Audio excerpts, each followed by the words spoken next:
Perfect. Thank you. All right. So we all get ready to get started now. Just, I guess, a minute left, but again, we can quickly talk through this. Yesterday, we discussed this was the last topic we discussed about push and pull communication, and we'll resume from here on. So slide number 17 is when we ended yesterday. We'll be starting with like it's same in the continuation with communication plan. So when you design and develop a communication plan, which is all about knowing the stakeholder preferences, what are the different stakeholder preferences given, and you have to keep in mind the organization culture, OPAs, historically how this has been done, what kind of technology platforms have been used. Based on your assessment, you want to customize the communication plan because some stakeholders might want to have a very to the point conversation. Some may want to have a very detailed report from you. Some may want like a once a week communication. Some may want like a everyday communication. So I need to understand the communication preferences, and accordingly, I'll have to customize and tailor my communication plan. So whenever we go ahead and deal with this kind of requirements, we'll have to just basically, these are the challenges or considerations we have to keep in mind, that these things will, when you're customizing your communication plan, this will be there. So you got to be dealing with all these elements while you're doing a communication plan. First thing first, let's kind of talk about the urgency of the need. Well, when we talk about urgency of the need, it's more about the frequency. Like, are you going to talk about daily communication, weekly communication, monthly communication? What kind of frequency is all we're talking about? Availability and reliability of technology. Now, practically availability is more about, well, what kind of platform we are using. Probably, say, my company uses Teams, and one of the stakeholder is just not aware, comfortable with the Teams, and would prefer a Zoom sort of platform. So, well, we don't, as a company policy, we don't have that. So bottom line, everyone has to use a team. So I have to look into the availability part, whether it's feasible or not, company policy, what does it say? And yes, very important. Nowadays, this is not a challenge, but initially when these things, specifically this online stuff came into picture, well, Teams was always considered to be very safe. WebEx was a good option, but Zoom always had challenges. Corporates were hating to use, practically every corporate had reservations because of reliability, security. And nowadays, it's all the same. So every Zoom has upgraded. Corporates have started picking it up. So this is no longer a problem now. Technically, that's no longer a problem. Now, when we talk about ease of use, yes, definitely all, well, I may have reservations, but again, generally, we have to keep in mind it's comfortable. People are comfortable using it. They're understanding how to use this. Okay, Basma, we just started. This is the first slide. We just start talking right on time, by the clock. So right on time. We just started just right now. Well, first two lines, that's it. Okay, right on time as per the schedule. So project environment, well, this is what we have to keep in mind. Well, very important, well, because you may have project team members which may be geographically distributed. Well, I have to keep in mind the language, which is could be a critical element here. Critical element, why? Say, I'm hypothetically assuming my project is happening in Middle East. So people speak English and Arabic. One of my team member, we have this guy who's a virtual team member, remotely located in France. And this guy only speaks French, doesn't know English. Well, they're very particular about it. Or probably somebody who's in China who speaks only Mandarin. Well, then there is a problem. Well, then I have to ensure that when the reports are shared, they have to have multiple languages in there. So you may publish a report which is English, which is for everyone can understand. But yes, you have another person who speaks only French. And well, that has to be as per in the French, or probably you have to have your report, if it's somebody in China, you have to have in Mandarin. So you have to keep in mind the kind of preferences. And yes, if there are considerations, you have to keep in mind language aspect. And yes, formality is more about how, well, is it going to be typically very, all reports will be generally formal in an organization. You don't want to have a casual, there's nothing called casual report. But again, you have to kind of keep in mind how detailed or smaller version you want to. That's more from a formality, because you always will have this communication which will be very formal. You don't have very casual reports. Ideally, reports will be always formal. Well, this is very important element, and I want to just think you to think through before I give the answer. Sensitive and confidentiality of information. There will be a person designated who will be responsible. Not everyone is authorized to share sensitive and confidential information during the project. Well, somebody will be designated, one person could be designated who is responsible for sharing the confidential or sensitive information. Where would that person's name or details will be documented? Think about it.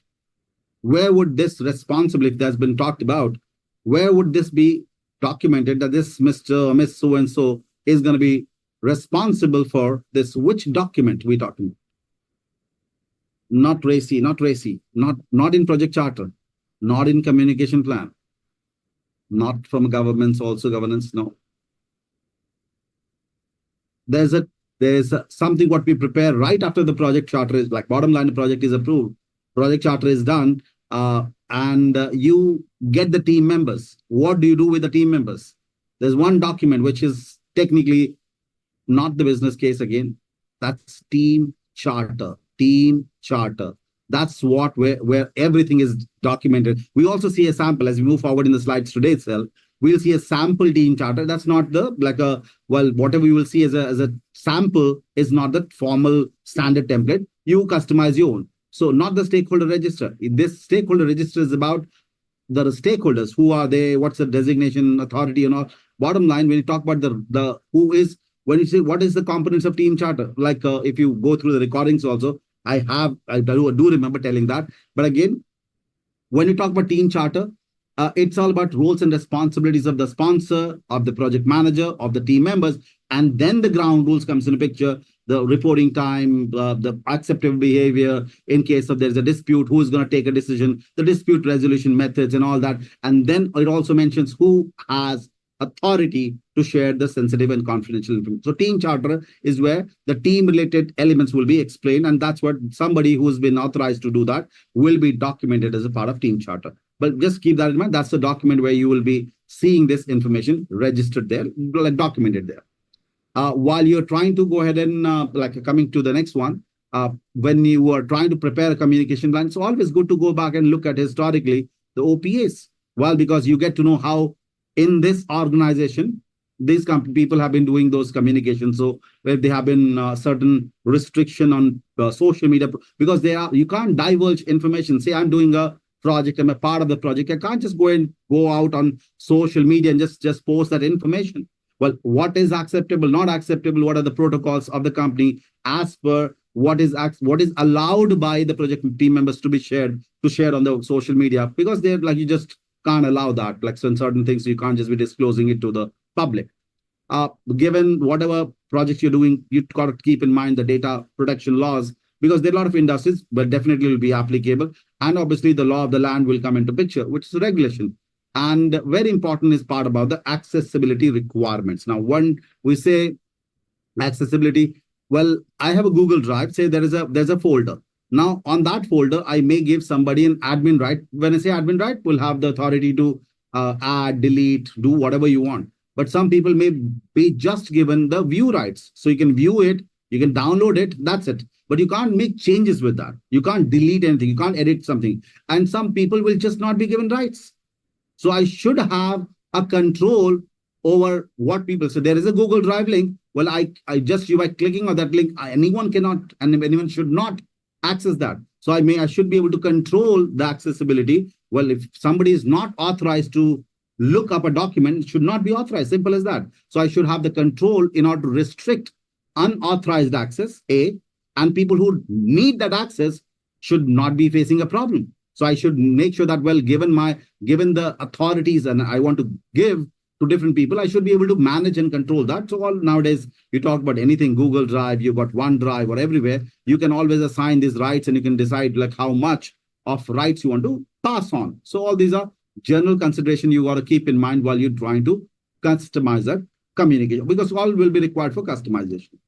I hope it's all okay. There are general conversations we're talking about, but again, good to know, but that these are things which we should keep in mind while documenting a communication plan. Is it okay and clear? Quick check on this one. Is it fine? All right, let's go ahead and let's talk about the next one. Okay, this one is something I would really, this you, Jeff, definitely, and I would say definitely get a question on this one. Communication model, very important one.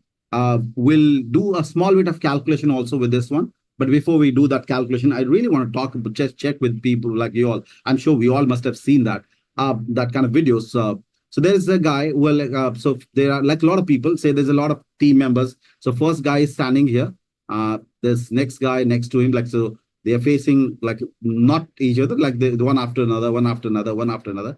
So these people are standing one after another. And now say let's call it, let's end it here. So this guy does like, and all are like facing the opposite side.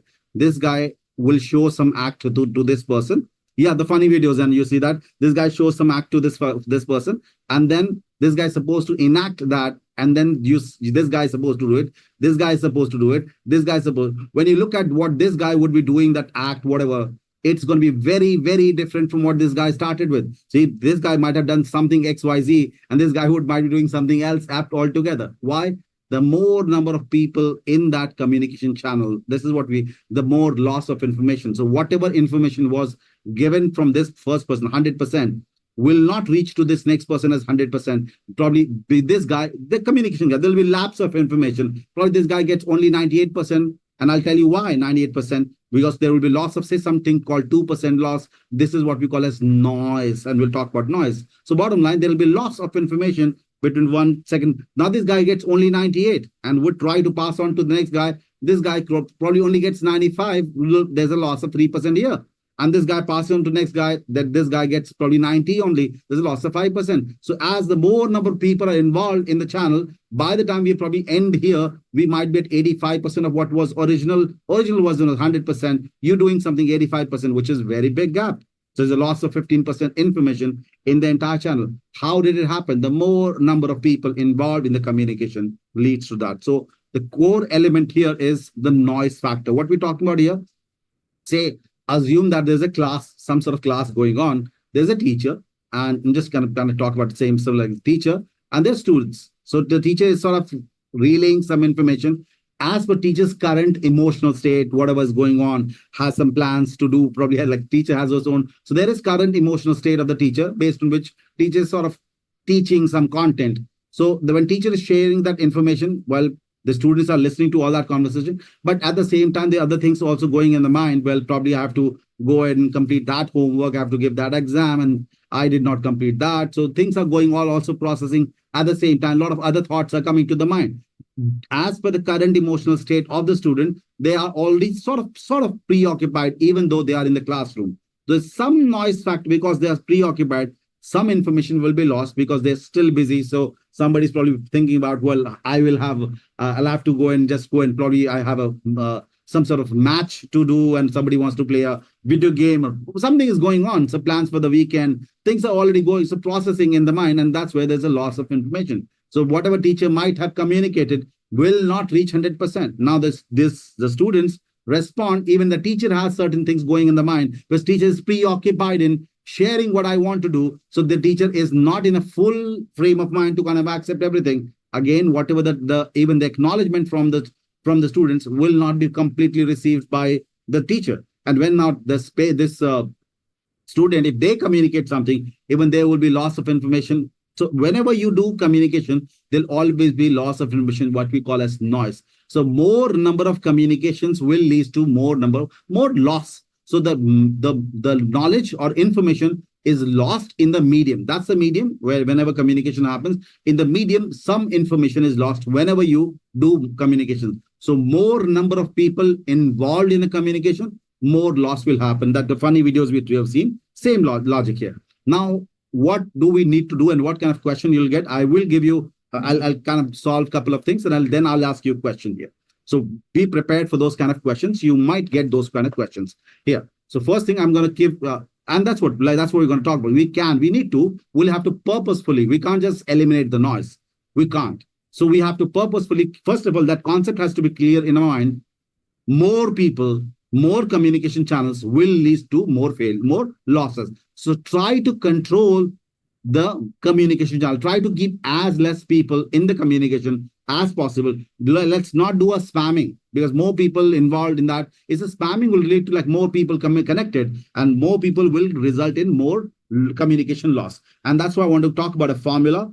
How do you calculate the number of communication channels which will get created depending on how many people are there? So if in the communication, say I'm sending a report and the 10 people involved in the report, I'm sending it to one person, or probably I'm sending it to 10 people, or copying, bottom line, everyone involved in that email, that's the number of people. So given the number of people, how do you calculate how many communication channels will be created? And my objective is to keep in mind that every time there is a communication happening, there's a loss. So more people, more loss. So my end objective will be impacted. So try to be careful about adding unnecessary people. Well, be very critical about who you want to involve in a communication, because we have to be like, we have to criticize. Well, let's ensure that we only involve people when you're really required for this. Otherwise, just don't do it. It will unnecessarily create a loss. The formula here is n bracket n minus 1 divided by 2. Please make a note of the formula. N bracket n minus 1 divided by 2. And I'll give you a quick example, couple of examples to solve this, and then I'll ask my question. N stands for number of people. So for example, if there are two people, so if I go and use this formula, if there are two people, like you and me, say we two people are involved, how many communication channels will get created? N is 2, 2 minus 1 divided by 2. So this is 2, 2 minus 1 is 1 divided by 2 will have only 1. So A and B, they're two people. There's only one communication channel possible. That's the count, which is 1. Let's talk about if my number of people are 3, 2, like we have got 2. Now let's talk it 3, like let's deal with 3. So 3 people involved in the communication channel. So A, B, C, 3 people are there. So 3 minus 1 divided by 2. So which is 3 multiplied by 2 divided by 2, which is 6 divided by 2, is 3 communication channels. Let's see that A, B, and C. So 1, 2, and 3, that's 3 communication channels. Let me continue with this. Let me kind of try to, I'm removing the formula. Please make a note of the formula. Let's say if my N is 4. So I'm using 4 minus 1 divided by 2, which is 4 multiplied by 3 divided by 2, which is 12 divided by 2 is 6. So with 4 people, there'll be 6 communication channels like A, B, C, and D. So this is basically 4, and this is 5, and this is 6. Total 6.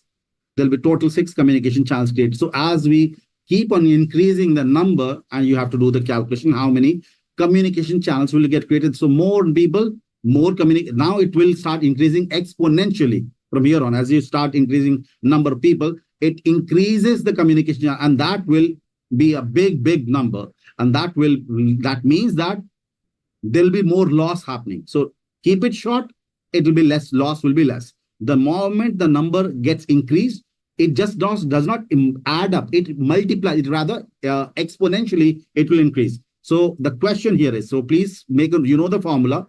And now let's talk about, well, I'm gonna ask you a question right now. So probably not based on 25. You can do that maths with the 25 also. But let me ask the question. So not ABC. That's so manually it will be difficult for me to go and keep sketching that image here. You like A, B, C, D, or putting the 25 alphabets there. Like it's not going to be possible for me to go and do that sketching here. But again, you can definitely calculate how many, and that's going to be insane number. That's going to be insane number because it was small. I could have sketched and I could have shown you that number. How does it come into? And that, but as you keep going higher, I said it will increase exponentially. It will be difficult for somebody to even sketch those numbers here. So calculation is what you need to do. Now here goes the question. Please, I'm writing the question and you know the formula, and please answer the question. Project manager has 10 team members working on planning process group. So there, how many calculate the communication channels possible. And that was so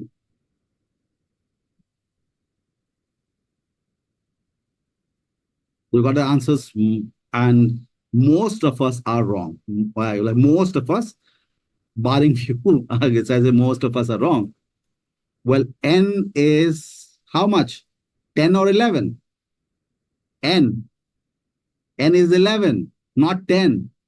N is 11. Why? Project manager has 10 team members. So in total, you have got 11. Even the project manager is the person, has 10 team members. Be careful about that. So here is the formula, and please keep this in mind. So it's going to be 11, 11 minus 1 divided by 2, which is 11 multiplied by 10 divided by 2. It's going to be 110 divided by 2, which is 55 communication channels. So be careful about what you read here. Every word will matter. There is something, some logical reasoning implied there. Please keep that in mind. You could get questions like that. So be careful about those, because all you have to like read it carefully, because it's all about whatever is there. You have to understand it correctly, and the objective is to make it tricky. So please be careful about this. So it might say they could have included the sponsor also in this discussion. So well, just be careful about that. Formula remains simple. All you have to keep is in mind. So, well, if it says that we have a sponsor, we have a project manager, and like so they're having a discussion. So they decided 10 people or 15 people. Now you know that these two people have to be also added in the picture. So you got to keep that in mind. So that these extra two people will be added in that case. So you have to be careful about the people they have mentioned. They're also going to be added to the total count. That's what you have to keep in mind. You do get questions around these things. And specifically keeping in mind, it causes a loss. So well, you have to be careful and be very whenever we want to add a person in a communication, we got to have that clarity that this is not good. And yes, try to be critical. Do I really want this person to be part of this meeting? Do I really need this person to be included in email? Why? Because it creates an one, as you keep increasing the number of people, it will increase exponentially. Look at with this only like 10 or 11 odd people, it increased the count all of a sudden to 55. All you're talking about only 11 people now. With 11 people, you've got 55 communication channels. That's going to be bad. PM included, because that's a team member, like that's a person. That's also a part of the communication. So even the project manager will get counted in. So I might say that sponsor is there, and the project manager is there. So we have two more people. So anyone who's been mentioned in that question will be a person involved in the communication. So be thoughtful about that element if there are something which is mentioned like that. Let's check this one now. Now, remember, we have to do a stakeholder engagement assessment matrix. I said that this is how you have to understand to prepare your stakeholder register. When you prepare a stakeholder register, in the end, you have the assessment. You do assessment of the stakeholder. Well, based on your assessment, your stakeholder, you would like to understand how could you have done the assessment? You have multiple ways. And if you can recall those methods we talked about, how do you decide on the stakeholder? Like just to get an idea, 4 different methods we talked about, high level.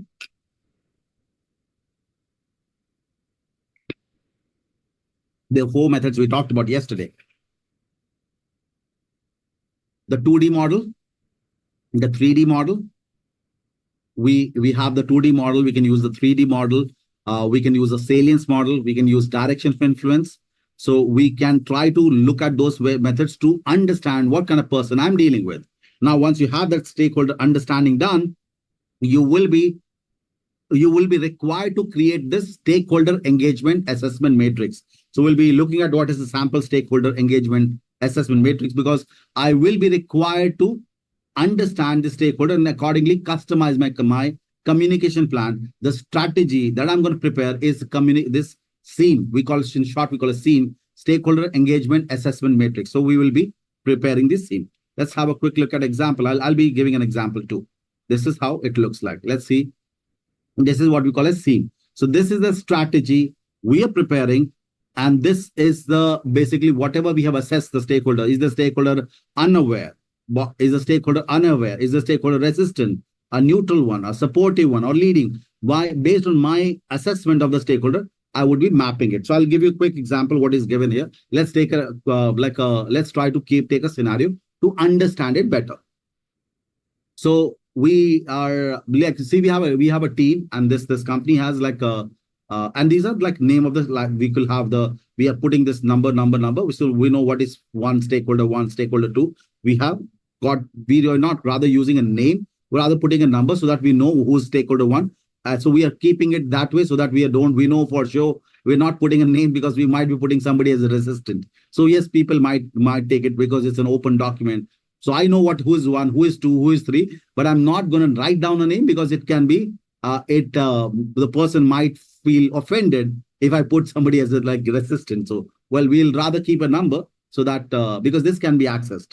So we're going to keep numbers, and we might want to give a number to every stakeholder to be on a safer side of the people take offenses very easily. Now let's see how do you go ahead and do that. Picking it, let's say with the same thing, we have attendance system. So let's remember that we had an old manual system, the attendance system we had. This old attendance system, which is pretty good, working fine. Like all this, like people, we have got a lot of people in the system who have spent a lot of time. They're happy with the old system. Go and sign or register. That's how people take your attendance, and pretty much you get salary. You've been getting salary for all these years. Now, some sort of newer generation who has come into picture and they say, "Well, guys, you have such a bad system. There's at times somebody forgets to sign and this and that, and a lot like there was a need to create like a fast and be correct about automated attendance system was discussed. So the leadership in the management team and who are the people asking for this? The HR department was asking for this because they had to pay in to collect the attendance stuff. Then the finance department was talking about, like the payroll department was talking about it because based on the attendance, they had to kind of look into the salaries and all that. So they were struggling because it was all manual. So they've been constantly pressurizing the management, get us the attendance system, automation, this old system, manual method has to go away. Finally, the management decided, okay, let's go and get this attendance system done. Now we're taking that scenario, like keeping the old system is already there. Now we're replacing. So you are probably heading a team of people. You have a software development company and you're approached by this company saying, okay, we need to replace our old manual attendance method with our current attendance method like this or with the automated one. So while you and your couple of team members visit, now you're talking to the CEOs, CXOs and CTOs, and you're talking with the high leadership team. So that in the company, say hypothetically, 1,000 people working there. Well, do they know what you're doing there? No, obviously not everyone will be informed, but at least some people know that you have been invited by the leadership team to design this automated system. But a lot of people are seeing that obviously you are roaming around with the key stakeholders in the organization. A lot of people are thinking, okay, looks like somebody in the senior management has been hired, new people, they've joined the company. That's what because they're looking at from distance, they're able to see all their key. They're only moving around with somebody. Sometimes he's moving with CEO, sometimes he's moving with the vice president, something. So these are probably somebody is newly recruited, and this guy is probably somebody senior guy. So they don't have an idea about the project you picked up. Now, let's say out of this 5,000 people, some people are just watching you from distance and they are unaware. Let's say I will rather keep that number as 950 people out of the 1,000. They have no idea what is going on because they've not been informed, obviously. But this is all leadership people discuss, senior people discuss, and like technically payroll department, HR department, finance department, they discuss. And so there's few people who know what's going on, but most of the people, the 950 people, are unaware of what's going on. They are also stakeholders, right? Because the people who are the employees, all are stakeholders. They are unaware of what is going on. Some people who are aware of it, and I'm talking about the senior people, somebody in HR, somebody in payroll department, I'm like, with all due respect, I'm also an old guy. I'm just kind of giving an example. Take it as an example. So somebody who has got like a age of 55 years, like not like the couple of people got 55 years old, and say the retirement age, say for the company, like they have decided that it's a fixed date, at 58 years you'll be retired. So they have all been working all throughout their life with this manual process. Well, they're happy with the old system. Why do you need it? Well, do you think that we have not been getting paid all these years? Well, they have a problem. Why? Because in next couple of 2-3 years, they're already planning to get retired, spend time with the grandchildren. Like that's what they're looking for. Now, do you expect them to go back and sit through a training program, learn a software and do all that jazz? Sorry, I'm not excited. Why? Why are you doing it? It's a waste of time and money. Well, management, you have anything else to do? Well, these guys are technically key stakeholders. They are like technically the older ones who who are knowledgeable ones, but they are happy with what is going on. All their life, they've done this job. They don't want this IT thing coming into picture. No, why automation? Why getting so crazy about it? They have no excitement left. So they are resisting. Let's call this like 5 or 10 people out of 50 remaining. So 10 people who are very important stakeholders, but they don't want the solution. Well, why? Why on the earth? Why do you need this automated stuff? And aren't you getting salary till date? Yes. So they are resistant. So, well, we got remaining, let's say there are another 20 people here who are neutral. Well, they're not against it. They're excited to hear about this, but well, they're also okay with the current system. It's not going to be a big deal. Well, they're saying, okay, I'm happy with the current way. It's all going fine. Well, if you get it, I'll start using it also. Well, though I don't have a problem with the current one. I don't mind using the new one. So they're neutral. So we got like, so how much? Like 980 covered. Remaining, probably let's call it as 15 are in supporting. Or who are these people? These are the people from HR who have hassle, people from payroll, people from finance department, all those people who have been troubled a lot. These are the guys who have pressurized the senior leadership. Well, we need this. We have wasted so much of time. There's so much of error that happens. So these guys have been pressurizing. These guys want this solution. They are really supporting you. Tell us, what do you want? We'll provide you all the details. Help us with this. Well, these are people supporting you. And the remaining 5 people are the leadership, the CEOs, CXOs and all, who have taken a decision to get the job done. That's how you have, like, so you classified your stakeholders based on their current assessment. So what do you do here? You assess every stakeholder on 2 levels. Well, say from stakeholder 1, whatever this guy is, whatever designation this person is, we'll try to understand, based to this current person, where do you put this person? So we found that this person current position is in, like, if I see this person's involvement in the project, this guy is leading current level, but I want this guy to be in a desired level. D is desired because he is current. So current level of engagement is leading, and the desired level of engagement I believe I want is this person should be supportive, not in a leading role. So leading is one who will be like driving it with you, and looks like this guy is very irritating guy. Somebody, why would I do it reverse? Because ideally would I want this guy to move upward. So when I talk about supportive, it's just helping me when I need, this person will help me. I'll ask, this person will go extra mile to help me. Leading is who's going to take the charge with you, driving it with you. Well, this guy seems to be very irritating guy. Probably you are having a meeting and this guy always jumps in. You have a plan. You want to have some kind of conversation with your team, and this guy always jumps in. And he starts, like, he would probably hijack your meeting in between. So primarily, there is a problem with this guy. We're not too happy with this guy because he's been troubling a lot in the meetings. He's like every now and then, because I'm the one, I'm supposed to lead the project. But this guy always has to say something, and he starts his bit of conversation, and my purpose of the meeting gets defeated. I want this guy to step down. When I need it, I want this guy to step in, but this guy is a senior guy and probably gets into it. Or probably this guy is not that influential, but I can't tell him on his face, well, stop bothering me. It's my meeting. You're hijacking meeting. Let me take the charge. So I want this guy to step down. So my desired level is when I need you, I'll ask you. So I want this guy to be in a supporting role, in a passive role. When I ask you, please pitch in. But this guy is actually coming in every meeting and spoiling that meeting. That's how I want this to go back. And this stakeholder probably is a very passive one, very powerful one. And I want this guy is very knowledgeable, very this guy has got a lot of acceptability. And I want this guy to step up.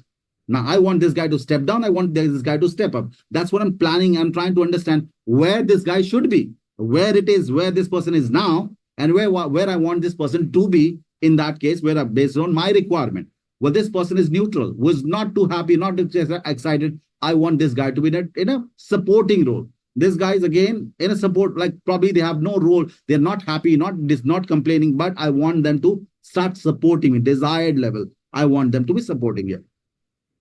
This guy is resistant, not happy, absolutely not happy with my project, and is the one creating negativity. I want at least this guy to, obviously I can't expect this guy to become supporting who's absolutely against me, but at least I want to go back and make sure this guy stops bothering me and becomes neutral. At least that's what I would love to see. So I would like to see, where do I put this person right now, and where this person should be, where I want this person should be. So current level, where this person is and where I want this person to be. It's my assessment which I'm doing. And yes, I would like to customize my plan. So based on my assessment, my interpretation, I would be sort of clarify. I would be planning. So somebody who is resistant, I would be trying to go and speak with this guy to understand, because this person has some apprehension. Probably looks like this person doesn't have the clarity of thought about it, what needs to be done. So I need to go and sit down with the person to understand the challenges. So I will have a different kind of communication plan designed for this. So I need, these guys are neutral, so I must show them the benefits to share, to get them here. So I will have to customize. I may have to reduce the level of communication with this guy and tell this guy, well, I know you're super busy, and I know I'm so helpful that you've been coming every time and meeting and helping to drive this. I am sure, like, I'm so sorry to take you so much of your time. Now, going forward, I will be reaching out to you when I need you, and I'm sure you will help me out. So very politely, I'm trying to kind of mellow down, reduce the level of frequency. Bottom line, I need to increase the level of frequency for them. I want somebody. So based on my need, I will be customizing. So this guy, this job is supposed to be done by the project manager. Based on this, I will be customizing my communication plan. Based on my assessment, I will be customizing my communication plan, because this is the strategies that we're trying to understand where this person is and where I want this person to be. And to make sure this change happens, I will be having communication plan done. Chairman's interrupt CEO. Yes, absolutely, Mr. Vice. Absolutely does happen. That happens. So again, this is SEAM. SEAM is supposed to be done by the project manager, and we purposefully don't put the name here. Why? Because this is an open document, can be seen. So we know who is one, who is two, who is three. So that's a number coding we have done process. But again, based on this assessment, we will like go ahead and customize our communication plan there. Now that's the SEAM part. Can we plan weekly meeting for the progress? Yeah, we can always. And having said that, whatever you've done here, it's not final. Well, whatever somebody you're labeling right now is neutral can become resistant. Somebody who's supportive will shift. So this is an evolving relationship. It is not going to remain same. And accordingly, I'll customize my communication plan. This SEAM. So I have to constantly assess. Again, it's an iterative process. This will not remain same all throughout. So things will change, and so would my SEAM will change, and so would my communication plan will change. I hope it's clear with everyone. We can plan for weekly progress, 100%. Yes, why not? Okay, perfect. That's just a tool, but again, very, very effective one. It does work, and it's we have to know, because relationships will change during the project. Forming the team, that's the job of a project manager. You have to do it, and let's see how. It's a very difference between predictive and agile will come into picture. This guy is the boss. This guy is the ultimate boss. Well, project manager is the one who's going to select the people, find the people based on my project needs. I will get the resources. Well, we will do all that job. Culture creation. When I see people doing the job, I'll have to do skill assessment, see the gaps, find the gaps, conduct the training, empower them. Bottom line, it's my job to ensure I will procure people, shape up them as a team member, and again, kind of like do a skills assessment for them. So my job is to deal with a resource management plan, because that's what a project manager does. My job, because it's my project, I'm the boss, technically in project manager. Here, we don't have a project manager here.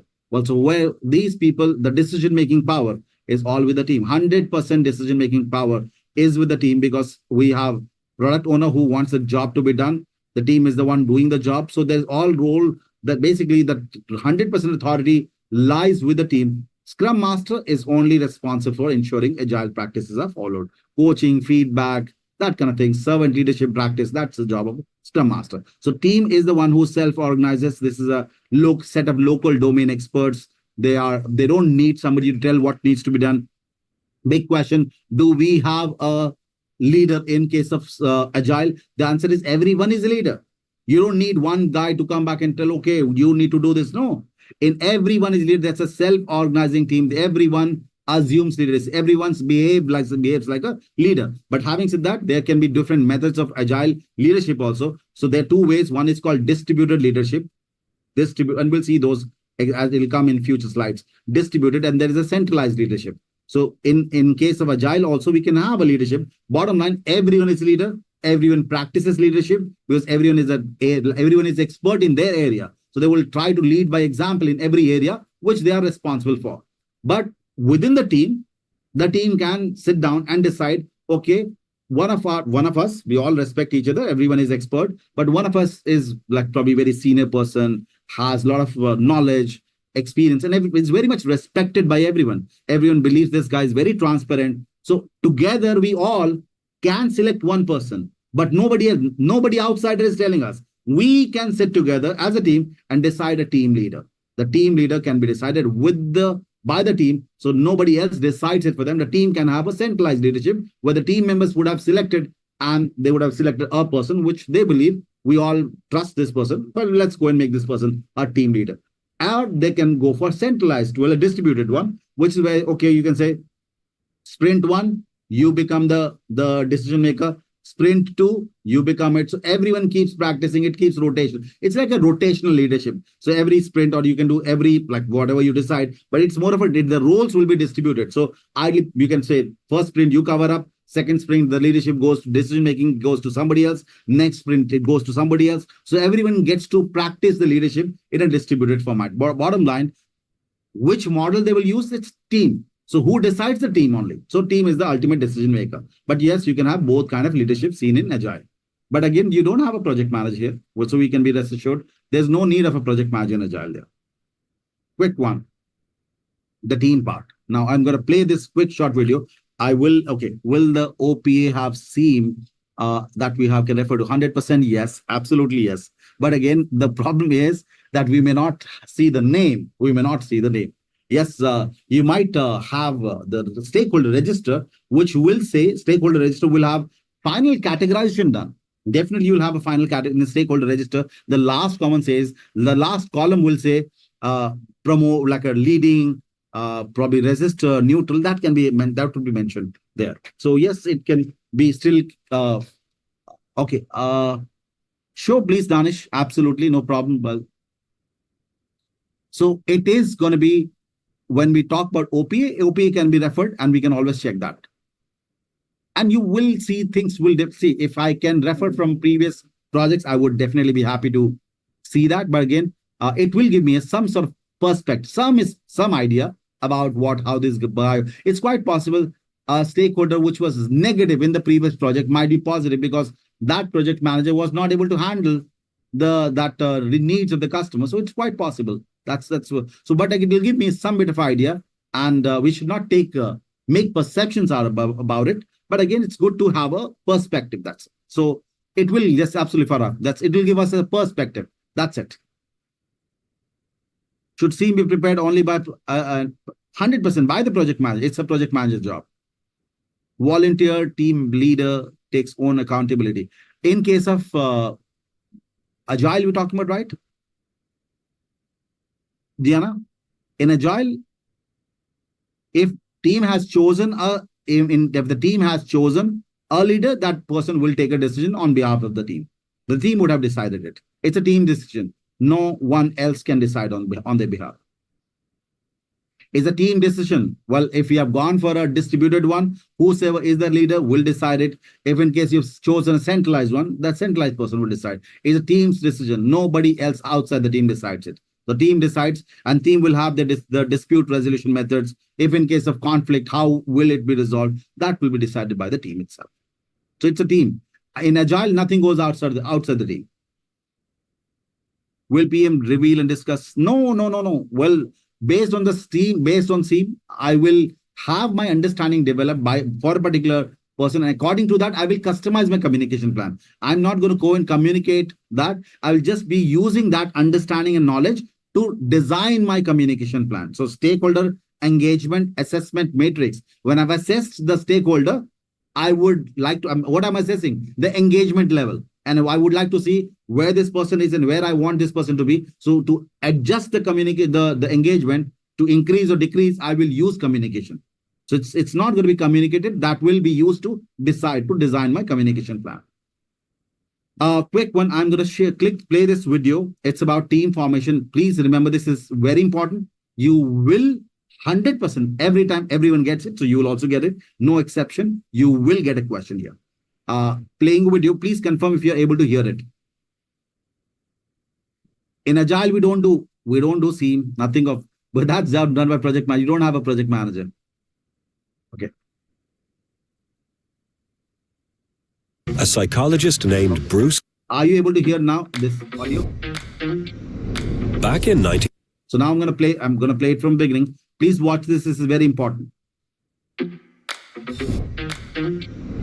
Back in 1965, a psychologist named Bruce Tuckman observed that teams go through 5 stages: forming, storming, norming, performing, and adjourning.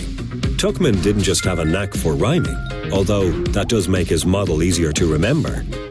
Understanding and supporting the team through each phase can be vital to helping it become a high-functioning team. Initially, the team is introduced. Everyone is polite, pleasant, even eager. This is the forming stage, when most team members are excited to start something new and get to know the others. Then, of course, reality sets in. During the storming phase, the weight of the task at hand sinks in. The initial excitement and the need to be polite wear off. Soon enough, people start to notice and appreciate each other's strengths. This is the norming stage, when the group starts to settle into a groove. Everyone is contributing and working as a cohesive unit. Eventually, the new team's members are confident and familiar enough with the project and their team that they can operate without supervision. This is the performing stage, when everyone on the team is on the same page and driving full speed ahead toward the final goal. In 1977, Tuckman added a 5th state, adjourning. Sadly, not a perfect rhyme. This phase is sometimes known as mourning because the team members have grown close and feel a loss now that the experience is over. The point of having a team is to work together. Understanding how teams develop and supporting that development is key to helping your team mature into the high-performing team it should be. That's it. I hope it's okay and clear. The 5 stages: forming, storming, norming, and performing, and adjourning. 5 stages of team development, which is Bruce Tuckman's stages. Is it okay and clear with everyone? You create a team, they will fight, they will settle down, then they will be aligned with the project goal, and then finally you say goodbye because it's a temporary team. So you got these people because of the project. Now, yeah, we can. Why not, sir? Well, let's go back and play this one. It's a good one. It's an important one too. And this will repeat multiple times. Let me go back here and let's just go and do that. We can play this one. Just go back here.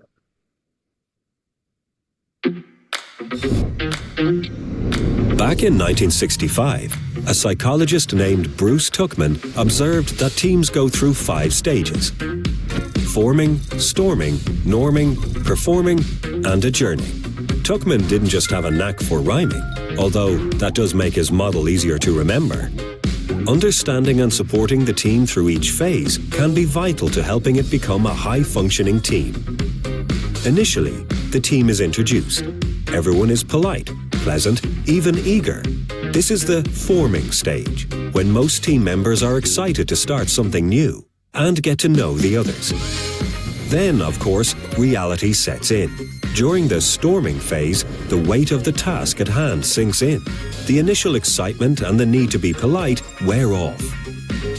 Soon enough, people start to notice and appreciate each other's strengths. This is the norming stage, when the group starts to settle into a groove. Everyone is contributing and working as a cohesive unit. Eventually, the new team's members are confident and familiar enough with the project and their team that they can operate without supervision. This is the performing stage, when everyone on the team is on the same page and driving full speed ahead toward the final goal. In 1977, Tuckman added a 5th state, adjourning. Sadly, not a perfect rhyme. This phase is sometimes known as mourning because the team members have grown close and feel a loss now that the experience is over. The point of having a team is to work together. Understanding how teams develop and supporting that development is key to helping your team mature into the high-performing team it should be. All right, so let's have a quick look at the concept we talked about, the self-organizing team. In case of Agile, we have a cross-functional self-organizing team. Why? Because everyone assumes leadership. You don't need somebody to go and tell you what needs to be done. A handful of people, they're technical people, they're all experts in their area. So, well, then you don't need an expert to be told what needs to be done. So everyone is a leader. So we call it a self-organizing team. A designer knows designer job, a developer knows developer job, a coder knows coder job, tester knows testing job. Bottom line, everyone knows their job. So they're cross-functional team and they will always be able to create value. And the handful of people will sit together, work together. Having said that, remember we have this gentleman, which is the Scrum Master, and this Scrum Master practices servant leadership. Well, when I do remember when we were getting trained on this by PMI for to be able to teach this subject, and they had this slide which talked about servant leadership. They showed an image of Mother Teresa, uh, Nelson Mandela. When this is servant leader, well, pretty much these people live their all their life for the well-being of the people, but never expected anything in return. That's what they refer as servant leader, who is there for the people, but is not expecting anything in return. It's more about very noble cause. Well, we just there for you, and I don't want people to recognize me. Well, bottom line, it's okay. I will still be doing it for you. That's the mindset in case of servant leadership. So that it's a job, it's a more of an agile culture which is practiced by the scrum master, and what scrum master expects the team of members to also pick up the servant leadership behavior, wherein we try to start keeping the team above everything. And yes, we should try to deliver the work and in the betterment of the team. So we try to kind of focus on the team values more than individual ones. So servant leadership is all about thinking about others before you put your own interest forward. So again, look at this, practices and leading the team by focusing on understanding and addressing the needs and development of the team members in order to enable highest possibility performance. So the job of a team like your scrum master is all going to be about, well, I do understand these are technical people. I can't go and teach a designer the job of designing. I can't go and teach a developer the development job. Bottom line, these are technical people. So my job is to observe what they're doing, and if they and believe in their capabilities. I truly believe in the technical capabilities. But having said that, if they struggle, they have so I have to give I'll make sure if I can get feedback arranged. I'll have to look at if they are facing any impediments. Impediments is what we call as issues. We'll have to solve them. So the job is to make sure they are following all those agile practices. When we say agile practices, the ceremonies we're talking about. So when we are we having the backlog creation done, the spring backlog done, like pretty much we create? Do we have the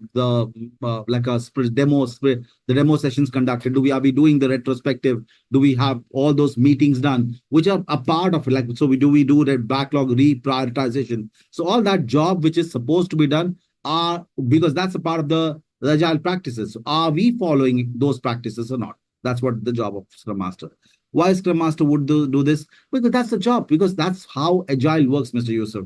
It's more of somebody is there who's supposed to ensure. So if I talk about the three set of people, product owner, the team, and then we talk about the Scrum Master, the most knowledgeable person, and I say the guardian of agile practice is the Scrum Master. So somebody who's just there to make sure that is a facilitator, who's trying to facilitate the role demands to be that way, because one set of people know how the job needs to be done, and one which is the product owner wants basically product owner needs a job to be done. Team is the one who's supposed to do. So these two people will fulfill each other. But when they're doing the job, are they doing it within the agile mindset, or pretty much they are trying to go and follow probably some the which is not as per agile? So practically this guy is only going to try to make sure, but my role demands. So if I'm a scrum master, it's not like my motivation is because I believe this is the right thing to be done. I don't do because it's been told, because it's probably the right way to deal with it. So servant leadership is what we believe is the best way in agile, the best way to lead the team, because these people are senior people, these people are technical people. I can't go and teach them their job. My job is to ensure that they follow agile. That's what I do. Is it okay and clear? Quick check on this one. Self-organizing team and the servant leadership. Let's then go ahead and check out the leadership part we were talking about, centralized and this is what we're talking about. So you have got two options. Well, the team can decide whatever you want. You can decide the centralized option or the distributed option. So centralize the team members. Everyone, remember, everyone practices leadership, but it's quite possible together as a team, we can select one individual, the team members, in like you can do a voting or unanimously, we believe this guy is very knowledgeable, respectful, will not be biased. We all believe and we all like respect this person. So we can select a person within the project team as a team lead who will take a decision on behalf of the team. But that's how we deal with it. Now, coming to the distributed part, well, we keep on rotational stuff that can be done. So you can decide whatever. Nobody outside decides. The team is the one who's going to take a decision whether we will go with a centralized model or we will go with a distributed model. Well, both are, in the end, it's the team who's going to take the charge. So pretty much that's the job we already discussed. Let's have a quick look at this. Hybrid, well, there's no rule about hybrid. You should know what is predictive, you should know what is agile, and do a mix and match. What is a hybrid? Well, this is hybrid. 1%, if you call it 1% of predictive and 99% agile, that's also hybrid. And 1% agile and 99% predictive is also, it doesn't matter. You're the boss. You decide how much of the requirements are clear, how much requirements are unclear. Okay. Which one are we talking about? If the team itself is project manager needed, no, project manager is not required, right? In agile, that's so the question, because bottom line, we don't have a project manager. If we will not have a role in agile, there's nothing called project manager. That's why pretty much we already discussed about it. So in agile, there's nothing called a project manager. So that is just for confusion. We don't have a project manager in case of agile. But that's the three people we have got. Yeah, just to kind of play around. Well, but there's nothing called project manager in agile. And hybrid, again, there's nothing called, honestly, there's nothing we have from hybrid separately. Why? Because hybrid is a mix of both. You should be crystal clear about what is predictive, and you should be crystal clear about what is agile. And you're the boss now. Hybrid is the best way how projects can be done any given day. Why? You know how predictive overall, what's the structure of predictive? That's how it will work. What is the structure of your agile practices? You know that. But when you're doing customization, because you're doing the mix-up, so you're always creating a new method of solving a problem. So sometimes your solution might have 20% predictive and 80% agile, or 35% predictive and 65% agile. You're always creating a new solution. So hybrid is a better way to tackle more complex situations, because you will always come up with a newer model, innovations, changes, your mindset, and that tells you the maturity of a project manager. So to be able to customize, see, I've got knowledge of both. I'll do mix and match based on my needs. So I'll always, for a given scenario, I will have a different customization done. For another scenario, I'll have a different customization done. So as the project manager, I can take that call. Yeah. So pretty much you should be crystal clear about both of them. And going forward in futures, trust it's all going to be hybrid. Everything's going to shape into hybrid. Let's see a team composition part. Well, pretty much when you talk about the team, who controls the team composition in case of agile? It is the product owner. Remember, product owner is the one who owns the product and will be kind of releasing the funds, and practically because he's the point of contact from the customer and practically is the one getting the job done for the client. So the team composition will be controlled by the product owner. So depending on how many, say if I want to get a job done, and so I have to understand if the sprint 1 is happening and there are simple tasks to be done in the sprint 1, simple tasks. I will not probably deploy a software developer who has 15 years of experience. Very, very simple job, which can be done by even a person who has 2 years of experience, because this guy will be expensive. For sprint 1, if the job, which is very simple, small development part, I will not do this. For this sprint 1, I will have a team composition, which is because there's simple stuff. But when probably I'm doing it sprint 5, and there's some technical job needs to be done, I need more experienced people. So I will decide the composition of the team. I will decide how many hours of this person and how many hours of this person. I want this guy with the 15 years experience, very expensive. probably only for 1 hour to come and troubleshoot. These guys do 7 hours, complete full day, probably 7, 8 hours, but I want 1 hour. This guy I will utilize. So who decides? The product owner will decide. The composition of the team will be decided by the product owner. The product owner will decide all this thing. The team selection part will be a part of product owner. That it will be controlled because it's all about budget. In the end, there'll be money which has to be kept in mind.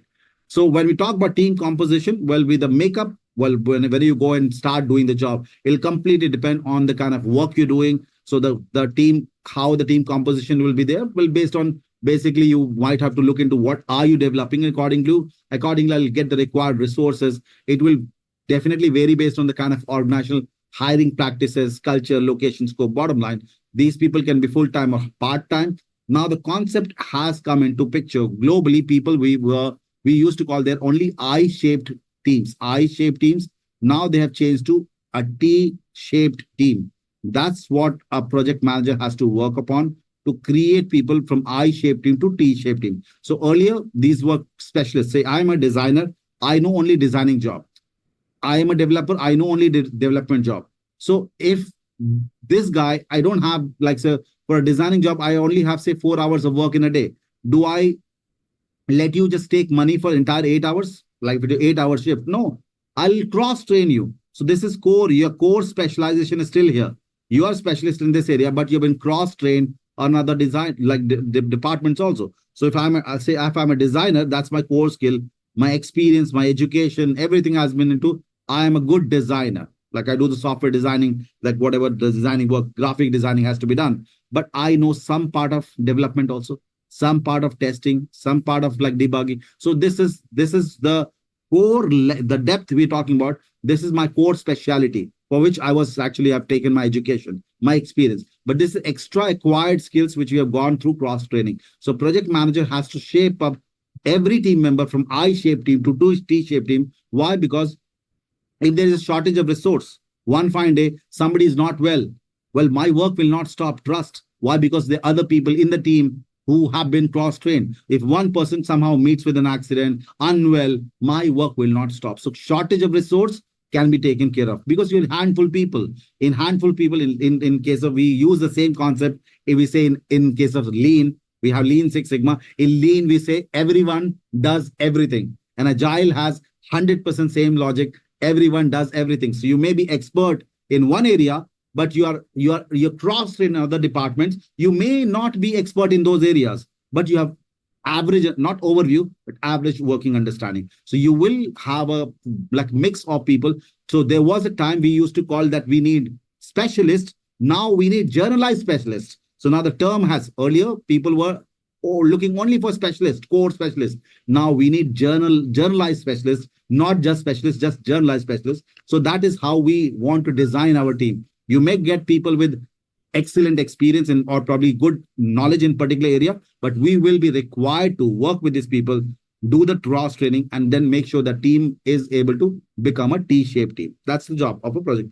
Have a look at this, what these project managers will be. Okay. Give me one quick second. You mentioned an agile is product owner to decide the team composition. Yes. What's the predictive PM? What's for predictive PM? It's a project manager who does all that. In case of predictive, it's all the boss is only project manager. That guy is the boss. Resource, calendar, everything is managed by this person. In predictive, it's all the project managers, which is the authority. The decision-making power is with the project manager. So quick one here, project management staff. We know all the team members. We're talking about the project, like technically we're talking about here, the PM itself, project management staff. The project work staff could be the other additional team members we're talking about. Supporting people could be people in the like a functional role. It's like support add-on functions could be in IT and all. They could be just supporting those. Business partners are generally we talk about, like refer to those people who are into business development, who are probably a point of contact between the company and the client. They might have got the business. So business partners we refer as the people. These supporting experts could be the vendors, contractors, suppliers. Those could be the people. So generally, they are different kind of nomenclature. We should know these are the people, probably like you may call it differently in different companies, but these are generally referred as the project team member roles. So project team roles, we may call it project management staff, project work staff, support expert, or business partners. They will be generally your like a more of a name or role of like people may call it differently in different organizations. But again, nothing much more on this one. It's more about a nomenclature of different roles that you may have. What we are looking for is this, I guess. That's what we wanted to kind of look into because that's the key element here. Have a look at this. So it's a project manager in our predictive, now we're talking about the predictive here, provisions team members, external contractors, suppliers, and even like resource means physical items also. So like you're talking about the construction side, you may need a truck, you may need a crane and all those. So all those things, intangible assets could be like softwares and all that, softwares, licenses and all that. So it's a job of a project manager to acquire and procure those resources. Well, so we will be required to have all the relevant resources, what we need in terms of skill set. Look at this. That's what we're referring to as avoid a single point of failure. Well, why? Because if one person knows all, I will be in a very, very big problem. If one person say my work is going on and my developer, I have only one developer who's working on my project, and this developer is not able to, because not able to come for a couple of days, probably met with an accident, my work will get stuck because nobody else knows the development job. So avoid a single point failure. And that's why we create cross-functional teams. And why? Because we would try to create generalized specialists so that they can support other areas also. And how do you do that? So you create a T-shaped team wherever possible. Try to make sure you can create a T-shaped team for this one. So we will be required to have all the requirement, like a bottom line, you got to be doing the skill assessment for the people and try to conduct training for them, ensure that people they are able to, first of all, you might want to decide and give them those additional skills training depending on their preferences and all. But in the end, you want people to know everything. You may not be expert of other areas, but you should know a working level understanding here. And again, we talk about additional, the non-human resources. We have to ensure that those resources also procured. Keep in mind, you need to have a resource calendar, which is availability of those resources when you need them. Practically, they should be available. And having said that, if you talk about licenses and the softwares, well, those are intangible ones. So even though additional non-human resources, we have to ensure that they have to be procured on the right time whenever you need them. All in all, again, there's some question. Let me just quickly go back here. Can I know what does resource management plan? Resource management plan is all about how the resource. So plan, when you see, the moment you say the word plan, Mr. Samad, whenever we say the, are we talking about which one here? Team composition. Where are we talking? So, okay, like just kind of keeping in line with your question, when you say resource management plan. So typically when you say a plan is what simply means it's a set of guidelines, rules, which tells you how that needs to be done. So when I say a resource management, what does a resource management plan will contain? How in this company, whichever company we're talking about, the resources have to be procured. What is the process of procurement of resources? If it's internally available within the company, well, what is the procedure to get a resource? Probably this guy is working in so-and-so department. So what is the procedure? If I need that resource for my project, what is the procedure or protocol followed within the company to get that resource A? If that resource is not available within the company, what is the process to get the resource from outside, like loop in procurement and all that? So resource management, any plan is, there's no activity in that plan. It just tells you how that job needs to be done. Scope management plan, schedule management plan, cost management plan, every plan, it just a set of guidelines how that job needs to be done. That's the document which will be there. I have to ask questions on the business partners. If the project is within the same company, who will be the business partner? Technically, see, if the project is happening within the company, you don't have an external business partner. If it's within the company, you're not having it outside, then you don't have a business partner there. Business partner is technically we're talking about, we're doing it for the client and you have a business partner. Typically, we call that as a business partner will be more of a business development people. You don't have it then. If it's just a project which is within the company, you would not have a business partner. If it's done for the company, you're not doing that job for a client there, then you don't have a business partner there. In Agile, Scrum Manager will do the resource planning? No. In Agile, the resource are controlled by the product owner. So all that, when given the sprint, whatever the job is supposed to be done, the Product owner will control the team composition. It's not Scrum Master doesn't control. Scrum Master doesn't have that authority. It's just responsible for ensuring that agile practices are followed, not the resource planning. T-shaped people are to ensure that people have got like varied skills. So because you are not dependent on one person, like say one person doesn't come in, so no problem. Say 5 more people have been cross-trained. Say one person, everyone can have a problem one fine day. Like, so I will not get into the trouble of a single point failure. This one resource is not available because of some XYZ reason. No problem. We have other people who have been cross-trained. They can do that job for that moment. So we'll not have the T-shaped people have to make sure that you don't have shortage of resources. And if in case somebody is like, if I actually don't have time for a particular resource, I have only 5 hours which I can dedicate. Say there's a tester where there's a person who's supposed to do the software testing. I will and I have only say 2 hours of job for this. So I have an option, fire this guy because this guy only have 2 hours of job to be done. Or tell this guy, will you accept if I pay you salary based on 2 hours only? No. So technically, I want this guy to acquire extra skill so I can utilize his extra hours for getting some job done. So T-shaped team will be required. I'll say jack of all trades, but master of one. Mr. Faiz, here the only difference is we always say jack of all trades, but master of none. No, here it's master of one, became jack of all trades also. Resources worked in different departments. Yeah, practically will be working. See, I will be an expert in my area. I'll continue to do my job. But what if in case of urgent requirement, I have been cross-trained. So instantly I don't have to go outside and get a resource. Instantly, there's an urgent requirement. We need more people. I can get the job done because my people are already cross-trained. So it will not be a problem. Constraint, shortage of resources are not a problem. Quick one, let's check this out here. That's going to talk about the same thing here. T-shaped team, look at this. Each and everything we discussed, it's just going to tell you exactly the same. Provide individual value. So as a person, you get better. Why? Because you're getting extra skills. Well, aren't you becoming a better professional? You got extra skills. Like globally now, there's a layoff happening. People are fired.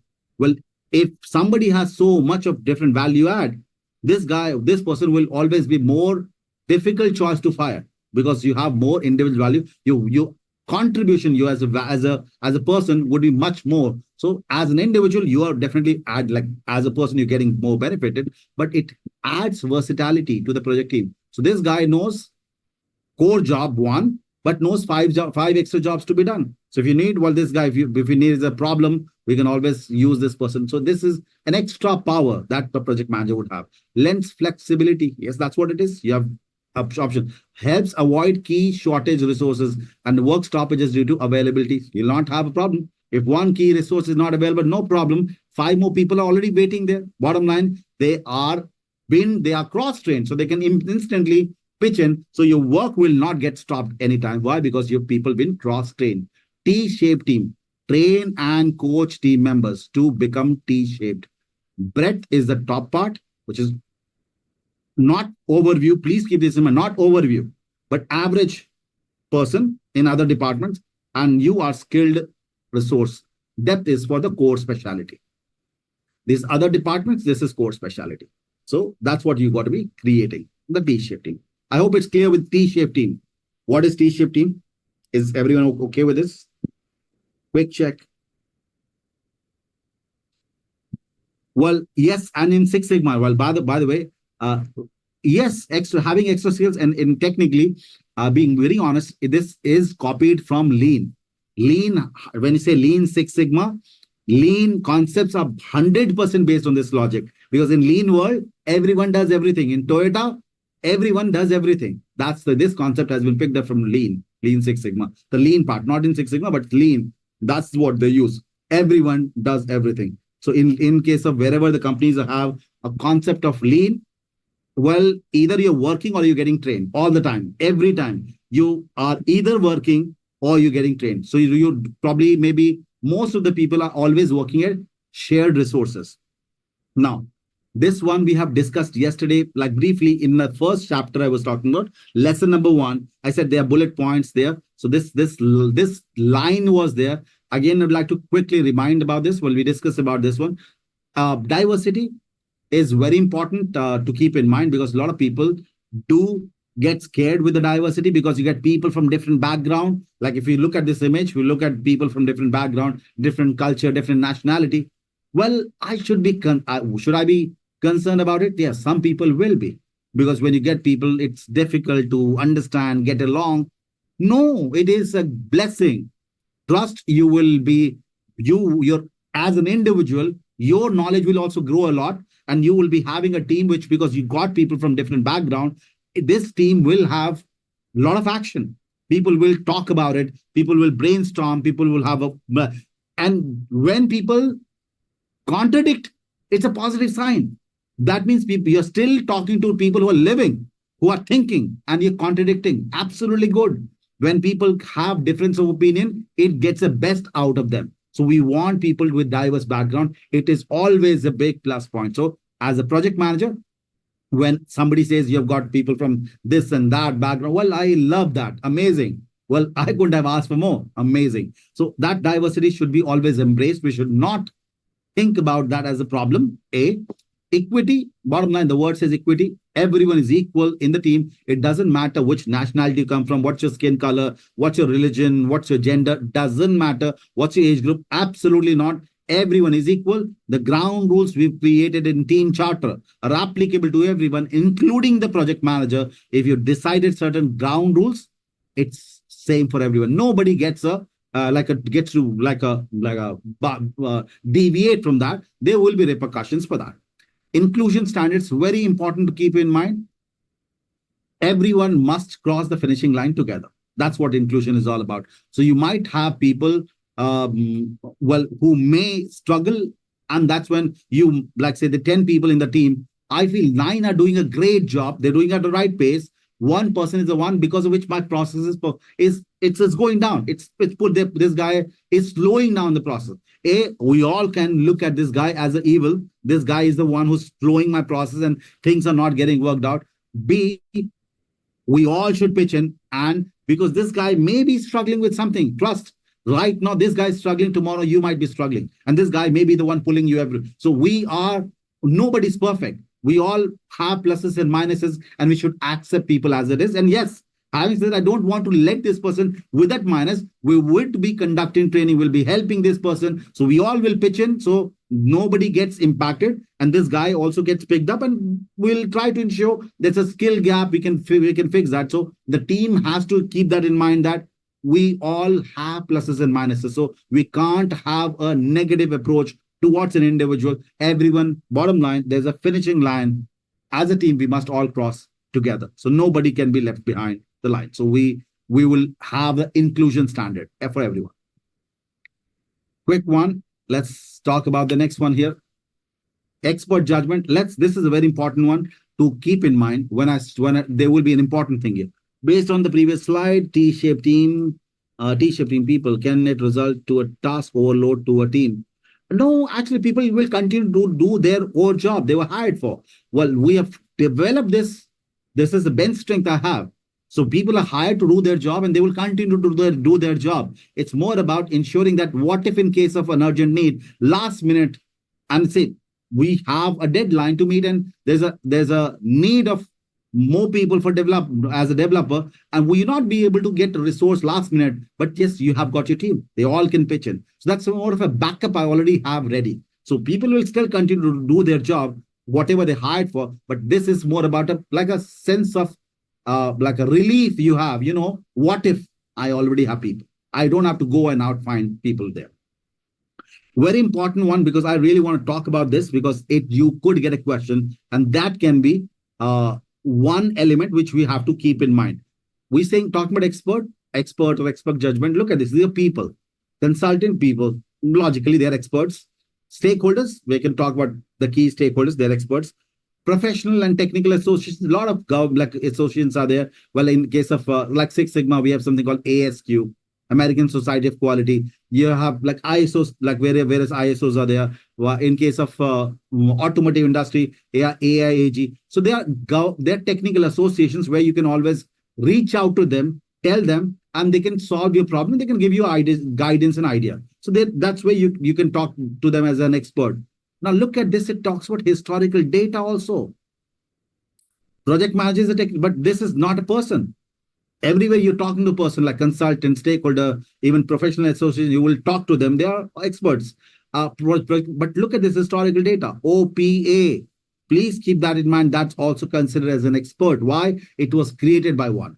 It was created by a project manager. That's why even historical data, even though it's not a person, will be called as an expert judgment. Expert judgment because it was created by a project manager. So we have to be careful about that. So if we hear something as historical data and the question says we're talking about expert judgment, do select that, because that's also, although it's not an expert, but not an individual, but it's a document created by the past project managers, and that's a expert judgment based on an expert like interpretation. So please keep that. That's not a person. Rest everywhere you are talking about people, but this is a document, but was created by a person, which is our expert here.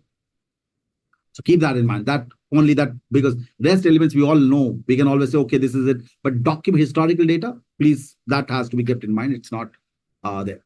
Now, SWOT analysis, we discussed about it yesterday. I hope everyone is okay with it. We talked about that. Quick example on the SWOT analysis. We did discuss, I do remember about that.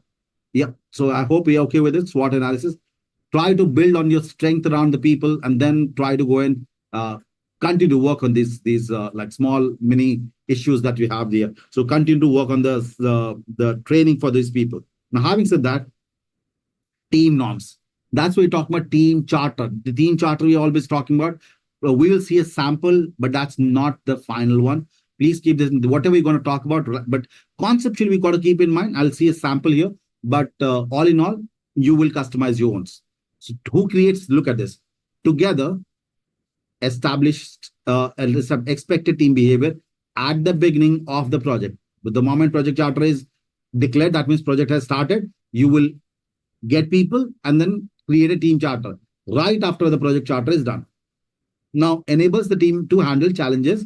What will you have in this team charter? Guidelines and techniques for meeting, communication, conflict management, shared values, basically common things for everyone. Ground rules we're talking about. In case of a dispute, decision making, we'll see the sample here. And please, again, like to reiterate the 8-page document. 8-page document, very easy document. Well, please do check that out. 8-page document, PMI Code of Ethics. You do get questions from them. The 8-page document, which talks about the project manager, what kind of... now, again, would like to check. Have we read that the 8-page document, PMI Code of Ethics? Have you read that? Anyone who is still not done it, I would request, please do read that. Read that. It is important. 8-page document, you definitely get questions out of them. So do check that out. It's important one. Always, everyone gets it. So 8-page document, quick, easy, read it. It's very simple stuff. Let's see. So while we talk about the 8-page document, it's going to explain about these 4 values all throughout. So people who have read it would have definitely realized this. So it talks about responsibility of a project manager, fairness, honesty, and respect. That 8-page document we'll just talk about. So basically very, very generic ones, generic concept, but you got to keep in mind, just read it. It's a very simple document. It talks about what are the expected behavior, like ethical behavior of a project manager. So please read this. They are like basic elements which will describe what do you call as responsibility, what do you call as fairness, what do you call as honesty, respect. So do read that 8-page document. It's very, very, I would like, because it's the easiest one to, I know for sure 2 to 3 questions will come from around this topic. So, well, it's easy to read that, get over with it. It's 8-page only. Do read that out. This is the details, what you capture in a team charter. And we'll see a sample also right after this, I guess after this. So let me quickly talk about this one. What is there? We already see this. A document, it could be electronic, a paper or poster, whatever, you can put it there. Created together with the team. So we don't, project manager is also part of it, but created together with the team. The team should decide what should be the team values, bottom line. So what does it include? Shared values, which is common guidelines for everyone. Behavior, what is acceptable, not acceptable behavior, specifically if you're female employees, very careful about that. Guidelines for communication tools and usage of tools, bottom line, what kind of methods will you be using, a WhatsApp, instant messenger, what kind of tools and platforms will be accepted. Decision-making guidelines in case there is a problem, who will have the final decision making, what are the expectation performance, so due roles and responsibilities. In case there's a conflict, how will that conflict be resolved? If there's a meeting management rules, basically meeting time, what will be the frequency of the team meetings, what will be the mode of team meetings, and other things that will be like shared hours, like working hours, 9 a.m. to 5 p.m. in case of any performance improvement stuff. And please keep this in mind. There, here in the team charter, you document the person responsible for sharing sensitive and confidential information. This is the place you will be documenting who is responsible and allowed to share any kind of confidential information. Let's see a sample rather. Let's see a sample. I guess that's the next slide. You'll be seeing sample. Yeah. Let me do one thing. Let me see if I can use a magnifier.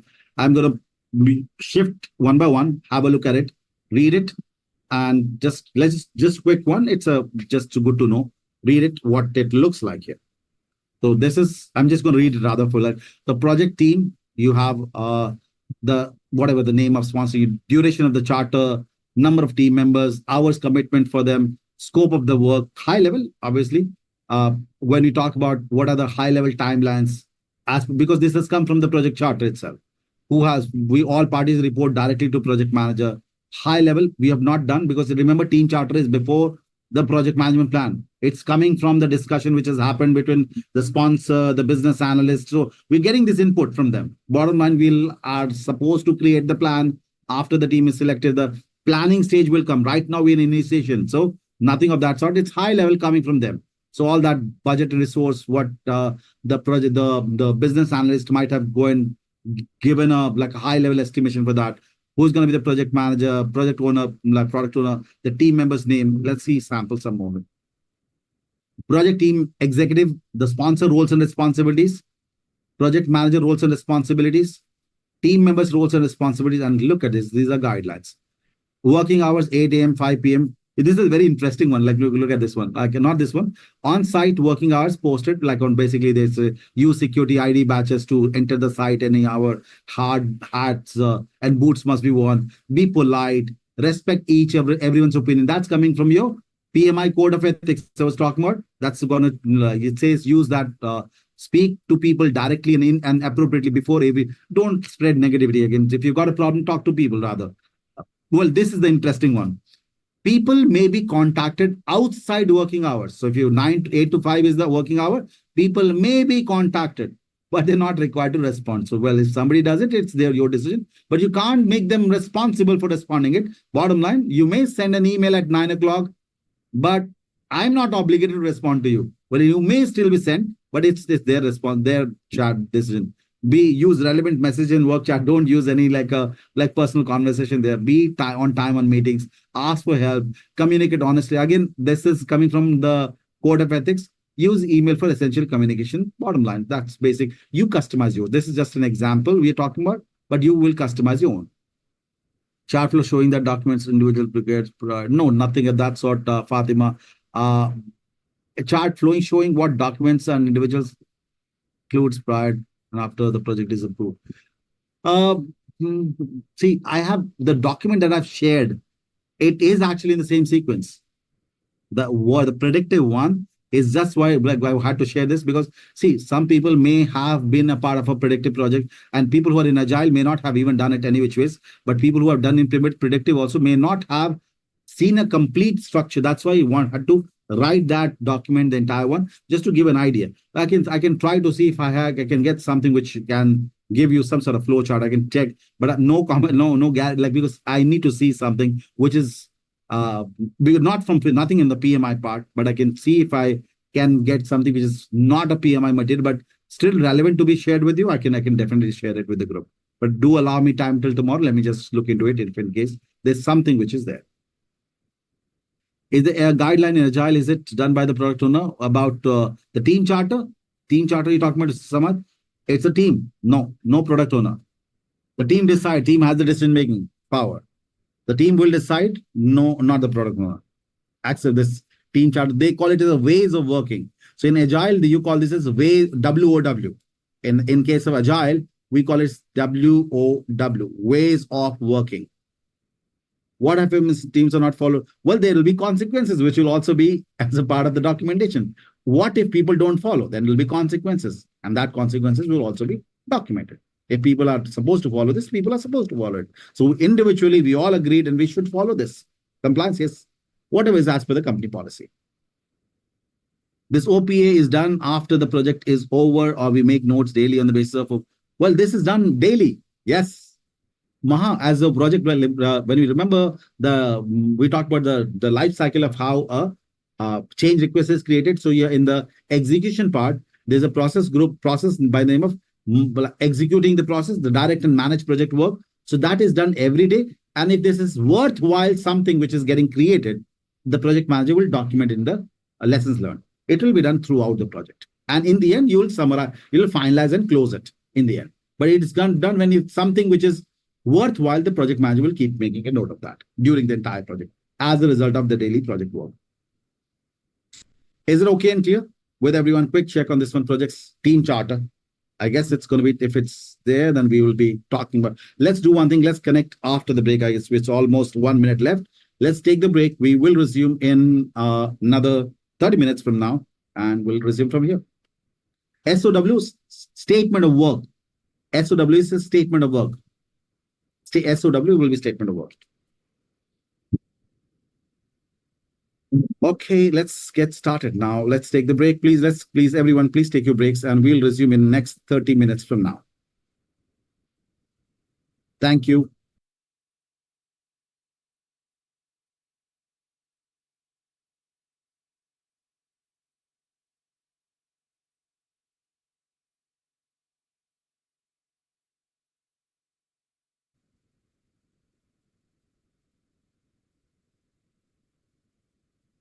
Okay, perfect. Let's get started then. So we'll be starting with this slide, which is all about ways of communication. Very simple, generic ones, but again, let's quickly have a look at it. So effective communication includes a verbal communication, could be a written communication, behavioral one. Bottom line, when I look at people doing their job, talking to people, I could assess whether they are and based on the behavioral, like basically, for example, during a team meeting, if I find somebody behaving awkwardly, I know there's something wrong. So again, behavior, when you just monitor the behavior, it can also help you understand the kind of mindset the person is going through. And that's way of communicating. My behavior in the team meetings, the body language will tell a lot of things. So it is more about behavioral part. Well, that's a way of communicating also. Notice board, yes, you can put information on notice board that will be used for communication. Well, this term, when we talk about, there will be term, when we go through subsequent slides, we'll see some term which will be very much required to understand, called information radiator. Information radiator is a term which will come ahead, and that's related to this. So we're talking about this, it will come any which is radiator. Information radiator, we should keep in mind, because this is how people communicate, specifically in agile world. What is the meaning of information radiator? It's radiating information. It's giving information. What could be an information radiator? A large TV screen, like some sort of large TV screen, which can help us understand what's going on and all that. It could be a notice board that we're talking about, referring to notice board, where you can post information and people can get information. There's something called Kanban board. We'll see a sample as we go through subsequent slides. We'll see what is a Kanban board, which can tell us what's going on just by looking at it. And then you can use, if you are doing work based on, you have a virtual team members and you're geographically distributed, cloud-based, where we also cloud-based, when you talk about dashboards, they are also information radiator. So when you have dashboard published, a lot of people can access the dashboard across the different part of the world. So there are different examples of information radiator. For meaning of that is more about it's radiating information, it's giving information. So there are different ways how you can have information radiator. All these are referred as information radiator. So that's way of communicating also.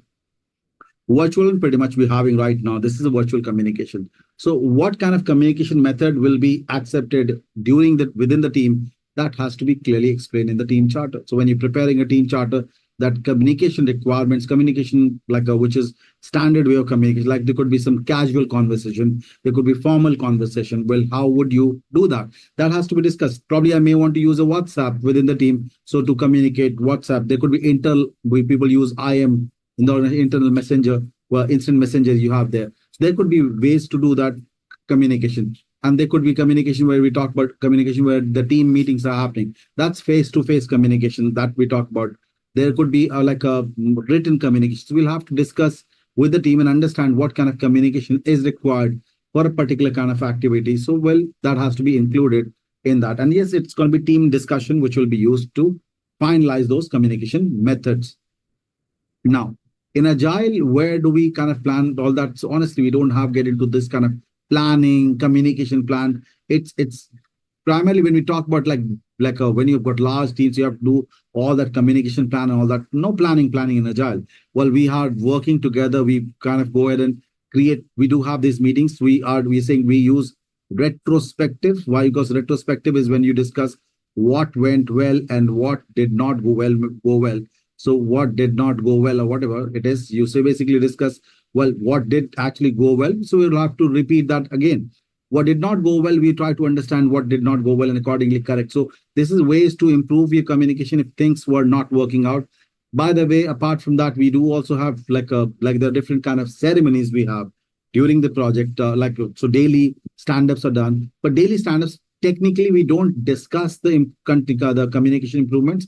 Daily stand-ups which will happen like every day we have a meeting. So primarily for those meetings, we will be checking out whether what did we complete since yesterday, what are we planning to today, and what were the impediments we faced, like problems and challenges we faced yesterday. So that will be a part of discussion during daily scrum. But as far as the discussion within the team members will be a part of this retrospective where people sit down and discuss about what did not go well. So if the things have been planned, it's not working out with team members, this is only team meeting, which is there. No, product owner is not a part of this. So team members can sit down, discuss, and like to figure out so that they're well planned for the next sprint. So this is the right way, right place to do it. And here to navigate through these conflicts and all that, you need Scrum Master. Scrum Master is the one who's going to facilitate all these. These are like ceremonies. So, well, there could be conflicts, there could be issues. Well, all that part is going to be handled by Scrum Master.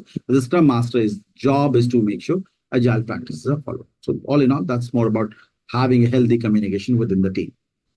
That's pretty much on this slide. There's nothing much in here. Now, whenever we talk about like nowadays, PMI's favorite version now is about something called a virtual team member. Post-pandemic, the mindset has definitely changed, and a lot of companies I see globally, they never return to the office kind of culture back again. So they loved virtual. It's like a lot of companies who have gone into hybrid model, say 2 days a week or 3 days a week or alternate days. Bottom line, the corporates have realized that there's a great way to work with the virtual people, and initially, most companies were not having a virtual model, but now they have it because they've seen the benefits. It's a big cost saving for the company. And again, this one term which we might talk about, a work-life balance. Let's see. Well, first of all, now it's it's a normal thing. It's not some big deal. Like, okay, somebody's working remotely from the house. Well, right now we're having a virtual training. Bottom line, this is all about now. It's normal nowadays. What it helps the organization to get a better skill set at lower cost. So somebody working, probably I'm here in India, and if I, for example, I need a resource, and that resource somewhere is in, like, say, somewhere in Europe. Well, getting that resource from Europe back in India, there's going to be a lot of cost. Like, I have to look into the visa cost, relocation cost, and obviously the salary, because somebody's going to leave Europe, come back to India to do the job, will ask for more money. So practically, if somebody is able to do the job sitting at home, well, might even agree for a lower cost and will still do the job. So yeah, it helps you to, as a company, avoid relocation balance. And yes, I'm not sure, well, how relevant is that, but it does work for me. But a lot of people, I say, initially, it was good, it was great to work from home. But instant, so a lot of people I know, majority of them say it's bad. It's bad because when you start your job, but when do you end it? It doesn't end because you are still working from home. So people are expected to work longer hours, quite long hours. So yes, it still says ideally there should be work-life balance, but again, that's not the ground level reality. But let's kind of give it that way, the way it's there. But ground level reality is people expect you to continue working. So that's the bitter part. But again, let's go ahead and say ideally it should have created a work-life balance. I can say about myself, definitely I would hate to travel to a client location when I'm able to get it done from virtually from home, sitting like spending time with my family. Definitely, it is ideally supposed to do that, but again, the bitter reality, the ground reality for most of us, it's not the same. Anyways, we have to heavily rely the now constraints, the challenges. We have to heavily rely on the communication technology. This internet is one. The platform you're choosing. Well, how comfortable you are, how well versed you are with that kind of technology. You have to kind of be, and moreover, this technology part is going to play a big role. Internet is a big problem, so that can be, I think, more importantly, this problem bonding. This person who's working as a virtual team member is not going to be connected. Honestly, you will have always challenges to have a team bonding done, because see, you come to work, you're sitting in the same place, you come meet in the morning, say good morning and all that, go for a cup of coffee, have a chit chat, get to know each other better. Also, you kind of go and have lunch. You probably go back home. If you're living in the same area, you probably share the same car. Well, bottom line, you try to develop a good bonding. In case of virtual team members, that's not possible. So there will be challenges, and that's what, so everything has a plus and minus, and that's a big minus, very big minus. Well, you'll have bonding issues. So whenever your questions if you get to see and a question to how to develop the team culture, the team bonding, if possible, always co-locate. That's the best answer. There is cannot be a better answer than this. Co-locate the team members. Co-locating the team members is the best way to make people sit together, because there's nothing better than that. When you can make people sit together, for example, if you don't have virtual team member, well, you got to make sure they all sit together, because they do not have experience of working together. You got people from various departments. Say one person in my team, I got from HR, one person from IT, one person from finance. So if they continue to sit in the department, bottom line, they will never be able to become a team. So if I have started a project and this is I should book a meeting room and make sure that these guys sit together. You can't still be sitting in your department, and I can't expect then the project team work to happen, because remember the Tuckman stages of team development, the 5 stages, forming a team. You form the team, but they have to storm. That process has to happen. Storming is nothing negative. So you form the team, then the team will storm, which means disagreements will happen, conflict of interest will happen, acceptability issues will happen. It's okay. It's a normal process. Then people will start normalizing, because how long can you fight? Why would we fight? Because we don't know how to work with each other. We're doing it for the first time. People will always have problems there. So slowly, steadily, when we have spent some time, we start normalizing. I start to understand I should not behave in a certain way because it disappoints you. I will start respecting that. You will do the same. So normalization happens slowly, steadily. Then you have a performing stage when team becomes a perfect unit, and then finally they're journeying. So this is a normal process. It's going to happen all the time.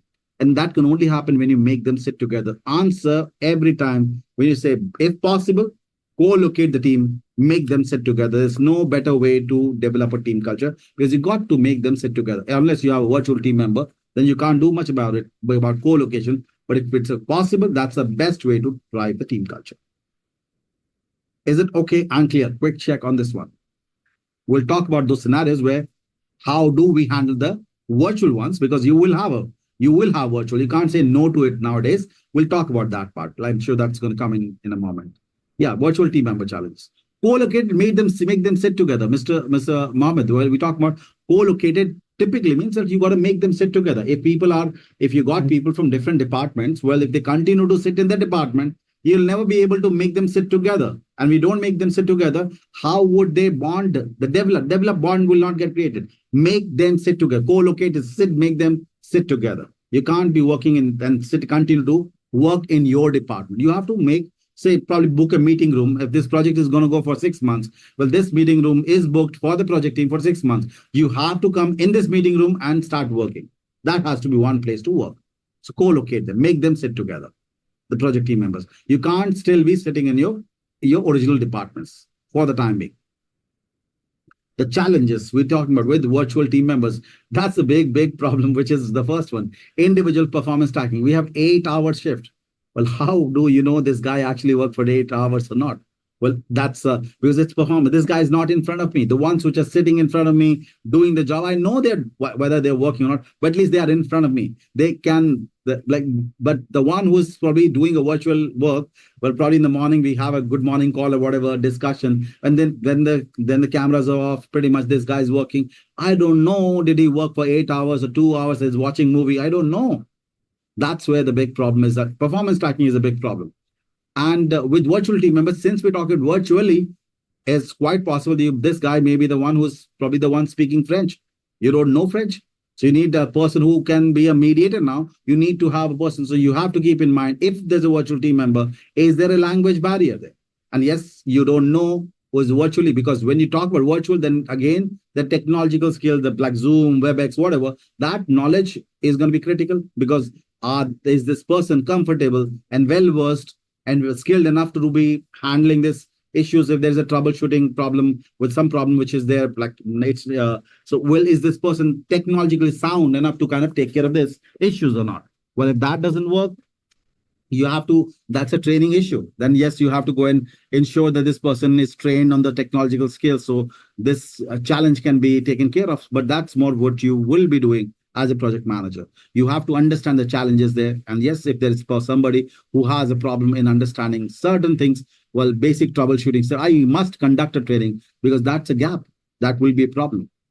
And again, the team bonding. Solo working prohibits the team bonding. So, well, a virtual team member, I can't talk about this method of the co-location in this case. So the option ideally, well, again, there's nothing called right or wrong, but we always, when we talk about ensuring the bonding, we always should do something called cultural sensitization session. Always cultural, this is ideally cultural sensitization sessions.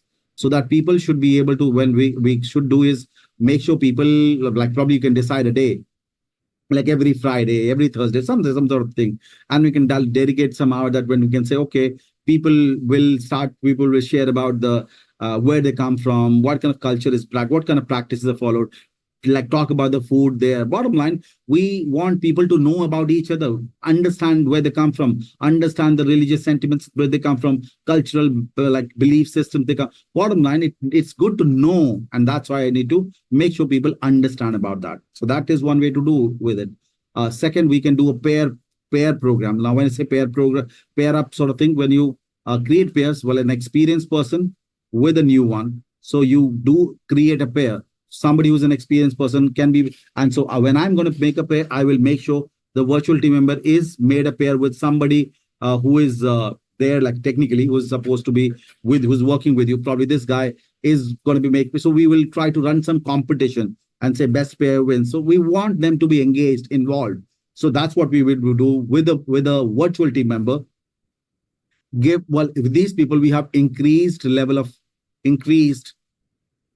communication level, so frequency of like with them. So if I give one feedback to everyone, I may be giving 2 or 3 feedbacks to them every day. I'll remind them about team charter, their commitments, the individual, why they were picked up, what was the role they were expected. So what is their contribution, expected contribution, the profit, and what were the commitments, the ground rules which is set for everyone. So ground rules, whatever we agreed. Remember, team charter was created by everyone, every single individual. So remind them, reiterate them. So it's more about making sure that they understand that this needs to be done. We also do something called fishbowl. Fishbowl is all day long video conferencing link. So cameras are 100% switched on. Shift starts at 9 o'clock, ends at 5 o'clock. Cameras switch on, like everyone, even the person is working co-located with you, or person is in another part, everyone's camera will be switched on for the entire work duration. So, well, people can see through what's happening. So all in all, you can do a lot of other activities. Bottom line, we just trying to make sure, well, these people are more easily disconnected. So engage them, involve them. The moment you leave them, they will get disconnected, because they're easiest one to be disconnected with the group. So yes, it's more about making sure that people understand each other, talk to each other, engage them, some sort of activities you do that. So that's, again, this is not like a prescribed list, but again, these are good practices we can be followed, and we can be doing something more of. There's nothing called good or bad method. All methods are there, and you can always explore new innovative methods of doing it. But all in all, the problem is that we'll have bonding challenges because they're not working together. generic ones, but again, should keep in mind. Again, it's going to talk about same. That same thing we just talked. Check with these people individually as for, because, well, these people who are working at a remote location, you need to kind of check with them more increased level of frequencies, well, as possible. So I was talking about more increased frequency level. Conduct some network bonding exercises. What you can do, well, what we talked about, this like cultural sensitization that was talking about, all this related to the network building exercise, pair programs. We call it buddy up program. What do we call? Different companies call it differently. So buddy up program, pair up program, that's what you do with them, which will engage them. And yes, remind them of their team charter. Team charter is something which they agreed upon. And well, if you commit, I will hold you accountable for your commitment. So if you say, well, I will do it, you must do it. Simple as that. So that's what we want to remind them about their responsibilities. I will be required to do that. Basic elements here, but again, well, these people will be like, so when nowadays, this is no longer a challenge. It is going to be time. So see, Diana, when we talk about virtual team member, it is more about telling people somebody like to, who's a virtual team member, you have to kind of make sure that people are, they're given a little bit more extra attention. Why? Because they will be the one who will be getting, any which other ones are with you, talking to you, they have to be given a little bit more attention. That's what is needed. Yeah, it is. But again, that's my job as a project manager. Nowadays, this problem again pretty much is no longer there. Why? Because earlier there were a lot of platforms which had some features which were lacking some features. Nowadays, you pick up any platform, doesn't matter, you have all the features there. Like to talk about, when you talk about planning, communication, decide on the platform technology. Well, you have to be very careful. This is very, very important point. Please keep this in mind. And specifically, I'm talking about when your virtual team members, geographical dispersion. Well,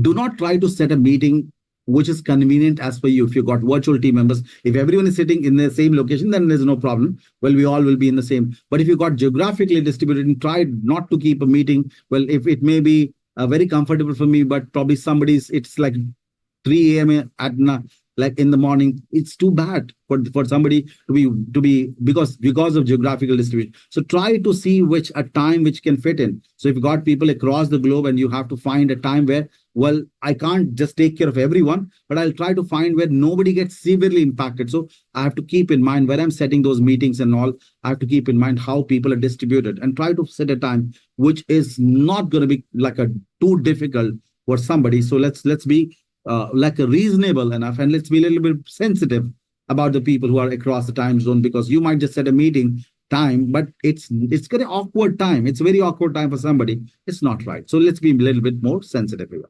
Apart from that, all the tools that you have, these all platforms have all the tools now.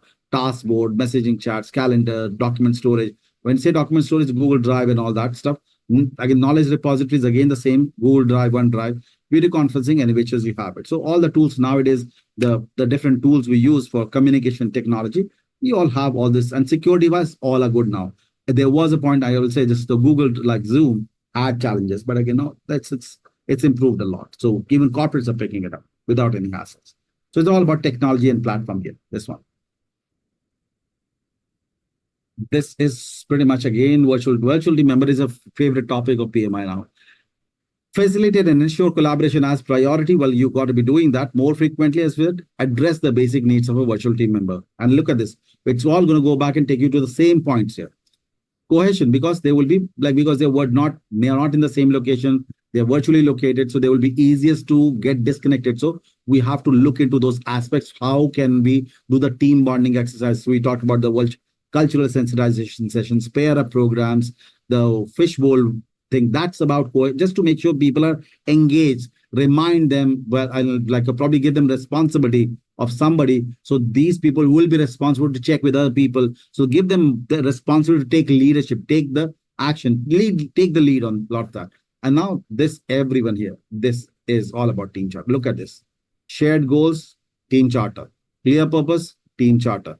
Clarity and roles, team charter. All is team charter. So you got to remind them, reiterate. So because it will take some time for them to become accustomed to it. So people will have to keep reminding them. See, initially you might have to sit down and discuss, but it's very important that you have to reiterate. Not only the ones who are virtual ones, the ones who are with you.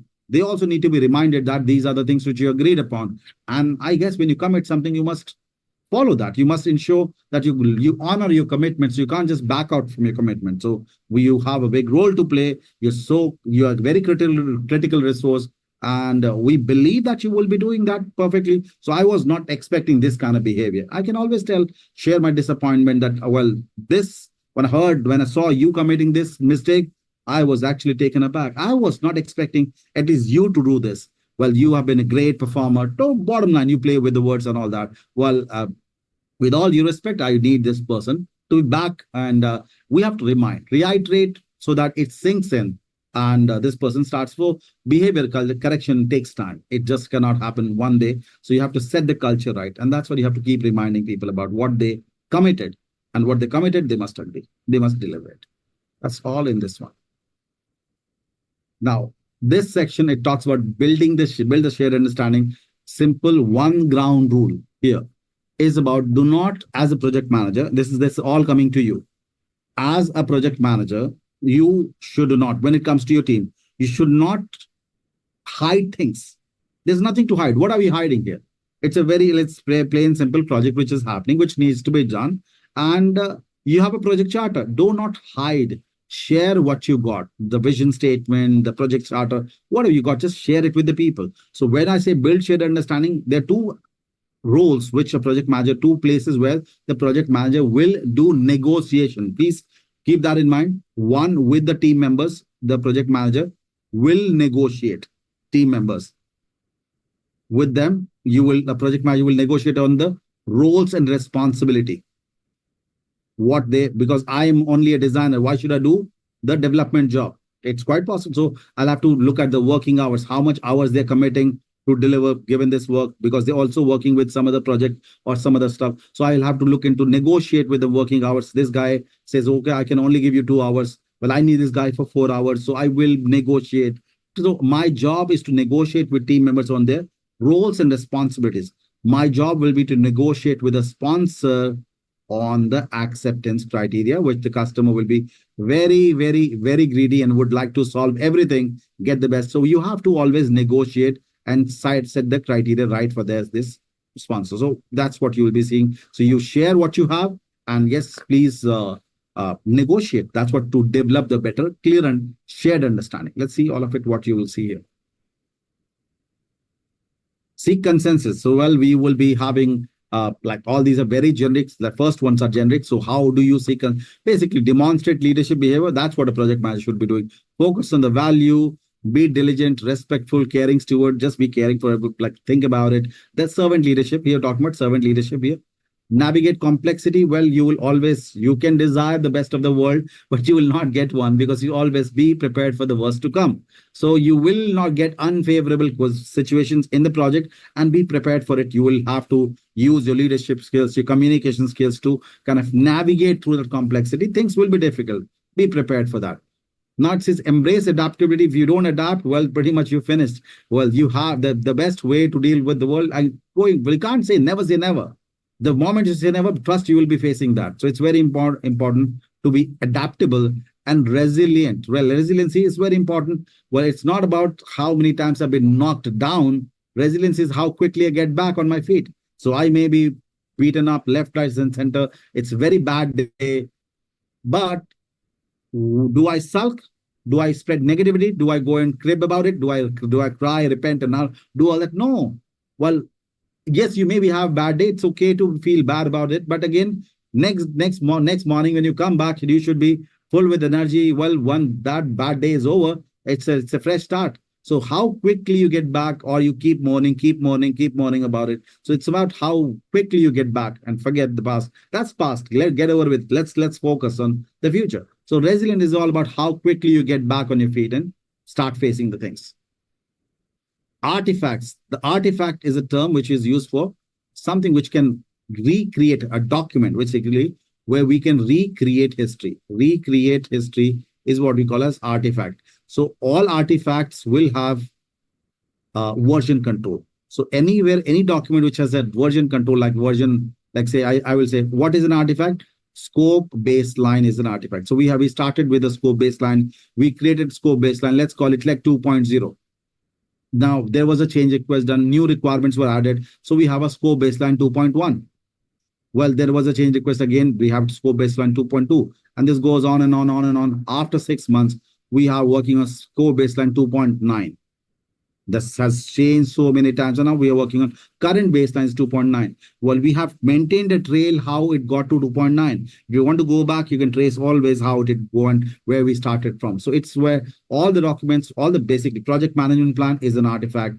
Where you want to need to maintain a history is an artifact where you need to maintain it. So all the project management plans you have, all the plans like scope management plan, your work, your for that matter, your schedule management, all the plans where you will be creating a version control. Why? Because you want to trace the origin. Not everything you need to maintain a log of it. That will be so artifact, which is document which can recreate history again. You can go back and see how it started. So what is an artifact? The project charter. It will be updated. Well, you might see changes happening in there also. So it is, and yes, project vision statement given by the project management, the leadership team. So, well, whatever you got, please share it. Don't hide it. Don't keep it with yourself. It's very important. The team should get to understand this is what your project is based on. So don't just give them, okay, my management has asked us to work on so and so. No, share, give it to them. Whatever document you give it to them. Let them see, let them understand that when you go and tell them that this needs to be done, they know that first of all, you kept a very transparent relationship. You never try to go and just hide things and tell, okay, this is the, so whenever you try to hide things and tell people do this, do that, they'll say this guy is cooking up stories on his own. Management may not be talking about all these things, but this guy is unnecessarily creating pressure. It's very important to gain the trust of your team. Share it. There's nothing to hide. Have a very transparent relationship. Share the document. This is what we have as a project charter. We all must. When you go and tell them something, they know because they also have the document.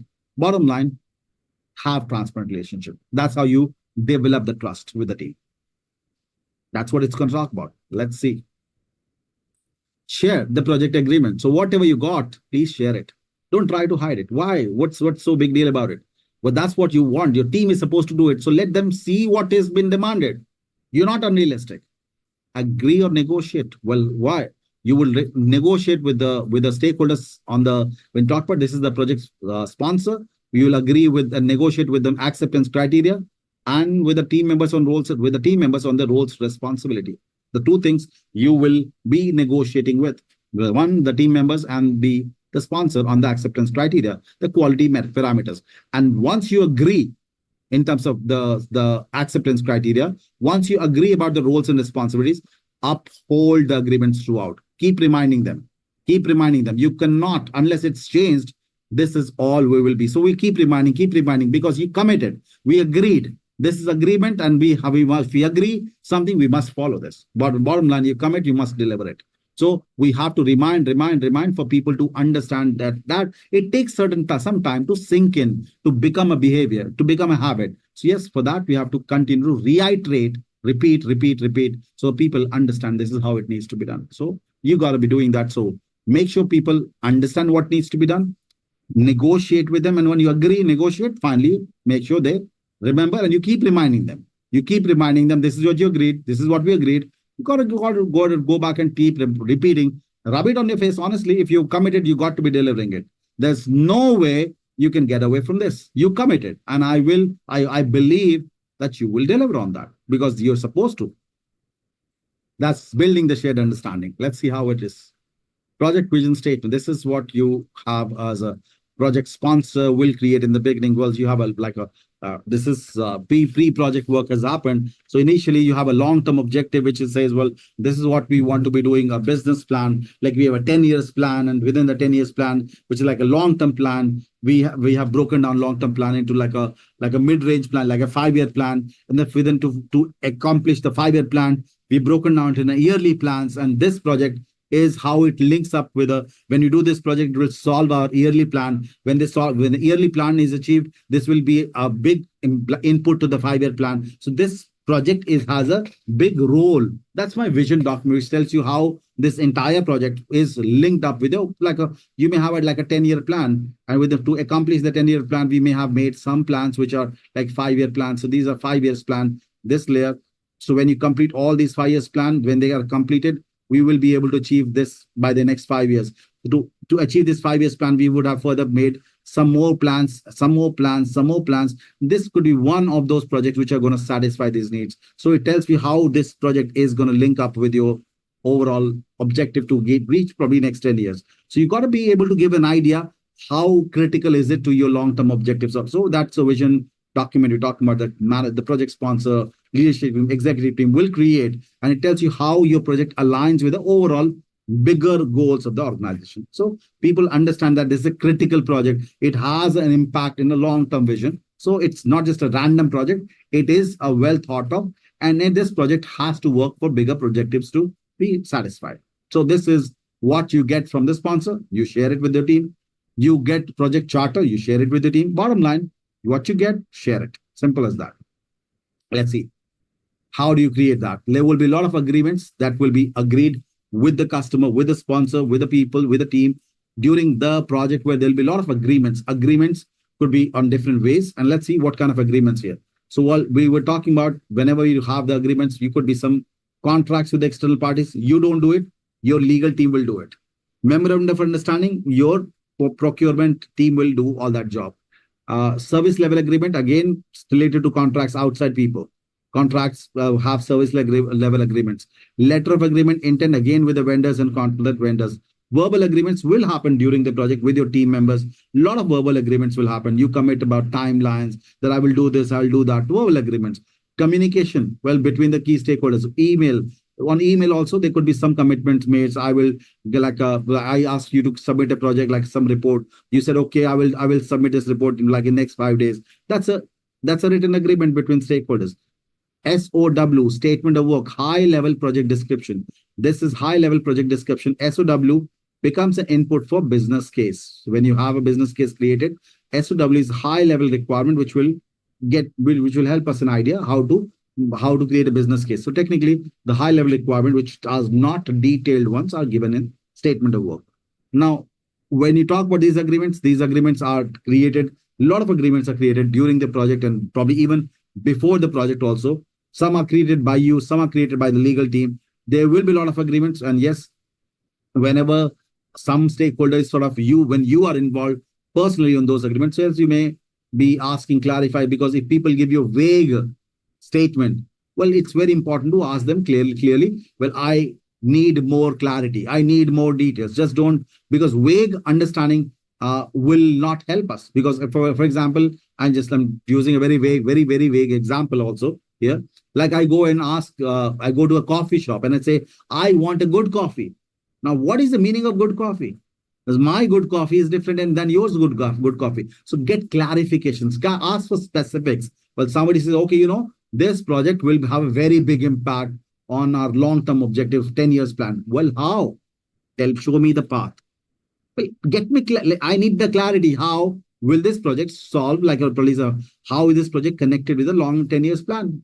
Help me understand. Get the clarity. Just you saying, okay, it is connected. Well, how? Tell me.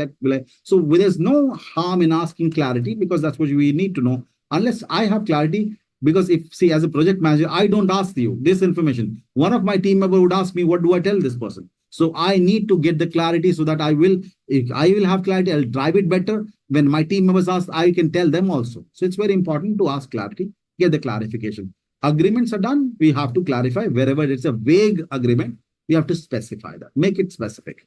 General ones. Nothing to again memorize, but good to know. Can we ask benefit? 100% yes. Why not? Absolutely, I would need to know who is going to get benefited. Once this project gets benefited, when this project gets completed, who will be the beneficiary of that benefits management plan? Who all? And if there's going to be some shareholding, who will get how much? That needs to be understood. We also want to understand how long those benefits will be valid. Like, so probably it's a 6 months, I'll continue to get benefits. 1 year I'll be getting, or lifelong will be getting those benefits. What kind of benefits? Monetary benefits? How will you quantify those benefits? Or you're going to get some stakes, percentage in the sale of a particular, there was a client who wanted a software to be designed and developed. My team, I'm just picking a very vague example to explain the benefits management plan here. So the cost of the software development was say $100,000, like a pretty expensive one.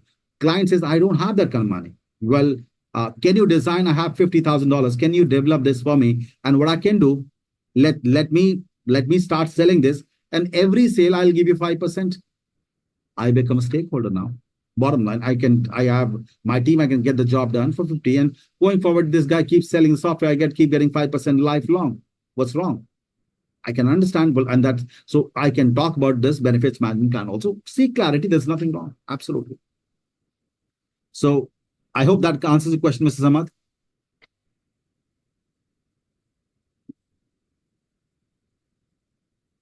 How it will be quantified, benefited, how the reports will be done, that will be covered in the benefits management plan. We can see clarity about that. Now, business needs document, this is what we call as SOW, statement of work. Statement of work is the initial input, which will become an input for business case. So initial high-level discussion would have happened. That's what we call a statement of what is that you want to create. Basically, this is a prerequisite for a formal business case. Like I was talking about my house, what is the SOW for that house thing I was talking about? SOW could be, I want to have a 2-bedroom hall kitchen and at the ground floor, and I want to have 2-bedroom hall and a study on the first floor. It's a 2 BH, like two floors, ground floor and first floor.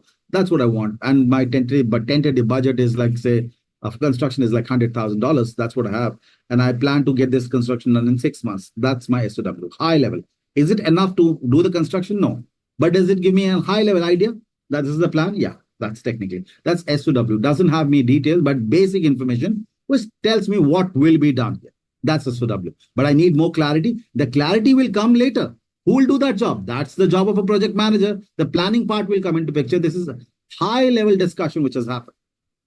It describes what will be created. Just high level. Please understand, high level. Doesn't give you data, doesn't get in detail. Doesn't tell me what is the size of house, like 1 bedroom, like or 2nd bedroom details. No, nothing.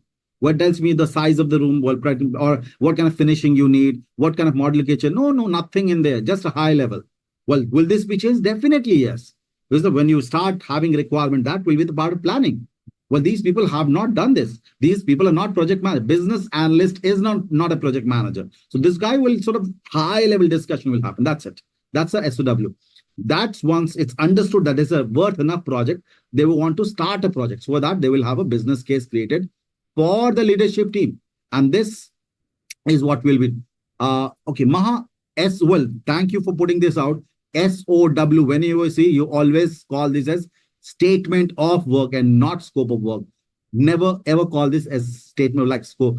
SOW is before the project, and when you say statement of work, like ideally scope of work, ideally when you talk of scope of work, this is about when the project is on. That's going to be created by project manager. This is going to be created by business analyst. So business analyst will create SOW, which is before the project has been initiated. And scope of work is going to be created by the project manager. Nobody can decide scope. Remember customer can give you only requirement. Customer gives you requirements. Well, a simple question, who can define scope? Only the project team, only the project manager, because customer will only tell you what do, like when you say basic difference between requirement and scope. Let's understand simply. When you say customer can give you requirement, what I want is requirement. What? Understanding what the customer needs. Scope is how we will deliver this. So that how is done by the project manager. So nobody can give a scope. Only the project manager can define the scope. Customer can only give you what. I will decide how. That's part. So they're different. And SOW is before the project, as this one, statement of work, and scope of work will come when the project planning is happening. So business case, in a nutshell, tells you this. Economic feasibility. In the end, it's all about money. Well, I will not be committing myself for a project where I will be incurring losses. So, well, it doesn't make business sense to invest in this project. Should I be going and investing in this project? That's all is business case. True, simple meaning of business cases. Should I be doing this project? What is the like logical? In the end, money plays a role. So if that criteria is fulfilled, then I'll go and invest in the project. So economic feasibility, should I be investing? That's it in the business case.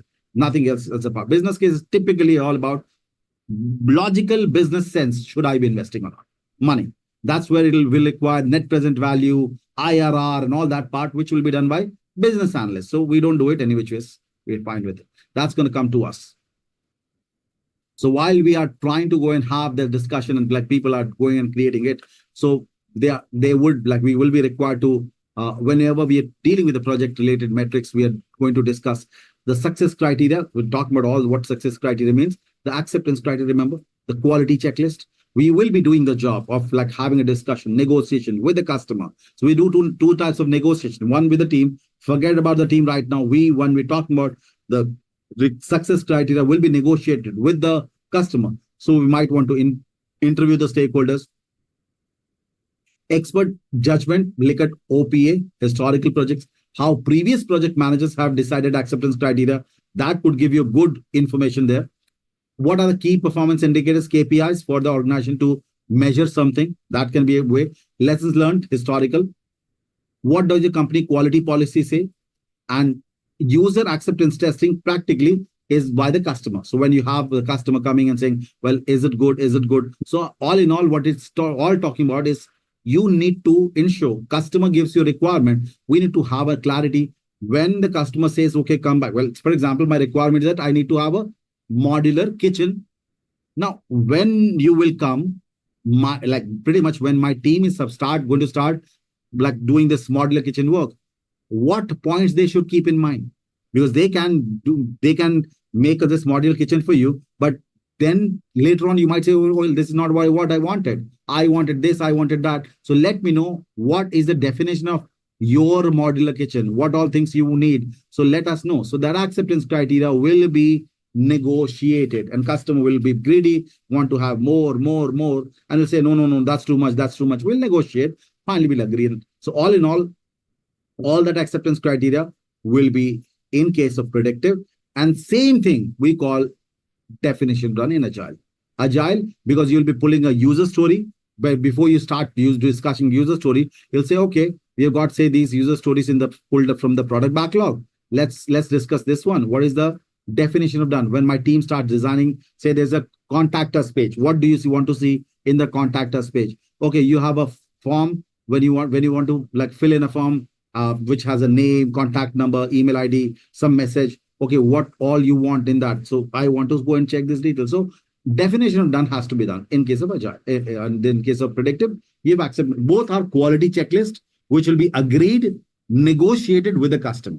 So we both, once you agreed, that means bottom line that will be going forward. My quality team, my team will be working on as per that list, and my quality control team will audit as per the list, and customer will also audit as per the list.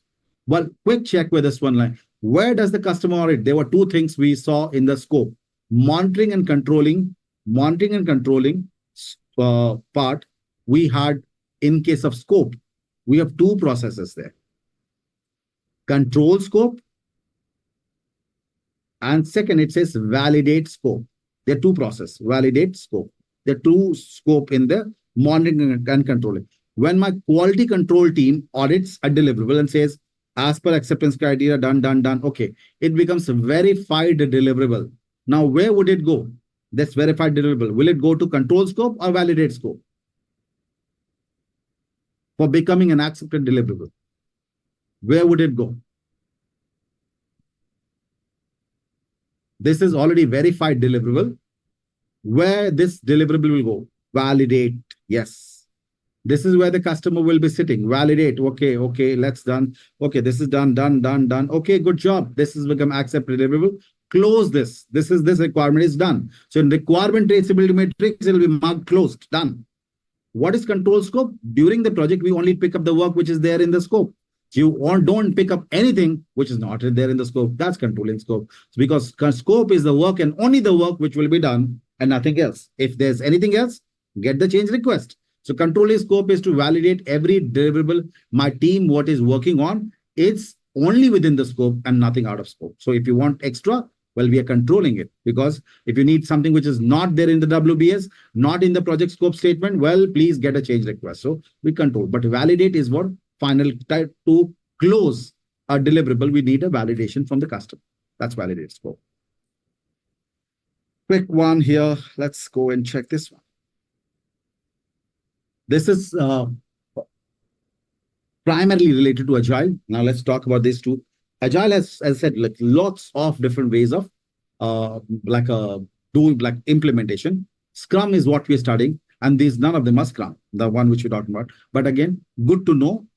One of the agile practice and the philosophy that we work in agile is to simplify. Well, most important philosophy from agile is early value delivery. Early value delivery, because we don't want customer to wait. We want to deliver in small incremental pieces so that customer keeps getting the value as soon as possible. That's early value delivery. We always want. And it's very one more, like there are a lot of things when you go about reading the agile practice guide, we'll see it will focus on simplicity. Try to make things simple. Complex things are waste of time and resources. Simplicity is always preferred. So there are two activities which are generally talked about. One is called product box exercise, another is called XP metaphor. Both methods are meant for simplifying things. Simplifying the requirements, we use these activities in Agile, we call as product box exercise, or for that matter, XP metaphor. Let me kind of open up a Google just to show you an exercise of what is a product box exercise, and I can talk about one of them. What is a product box exercise here?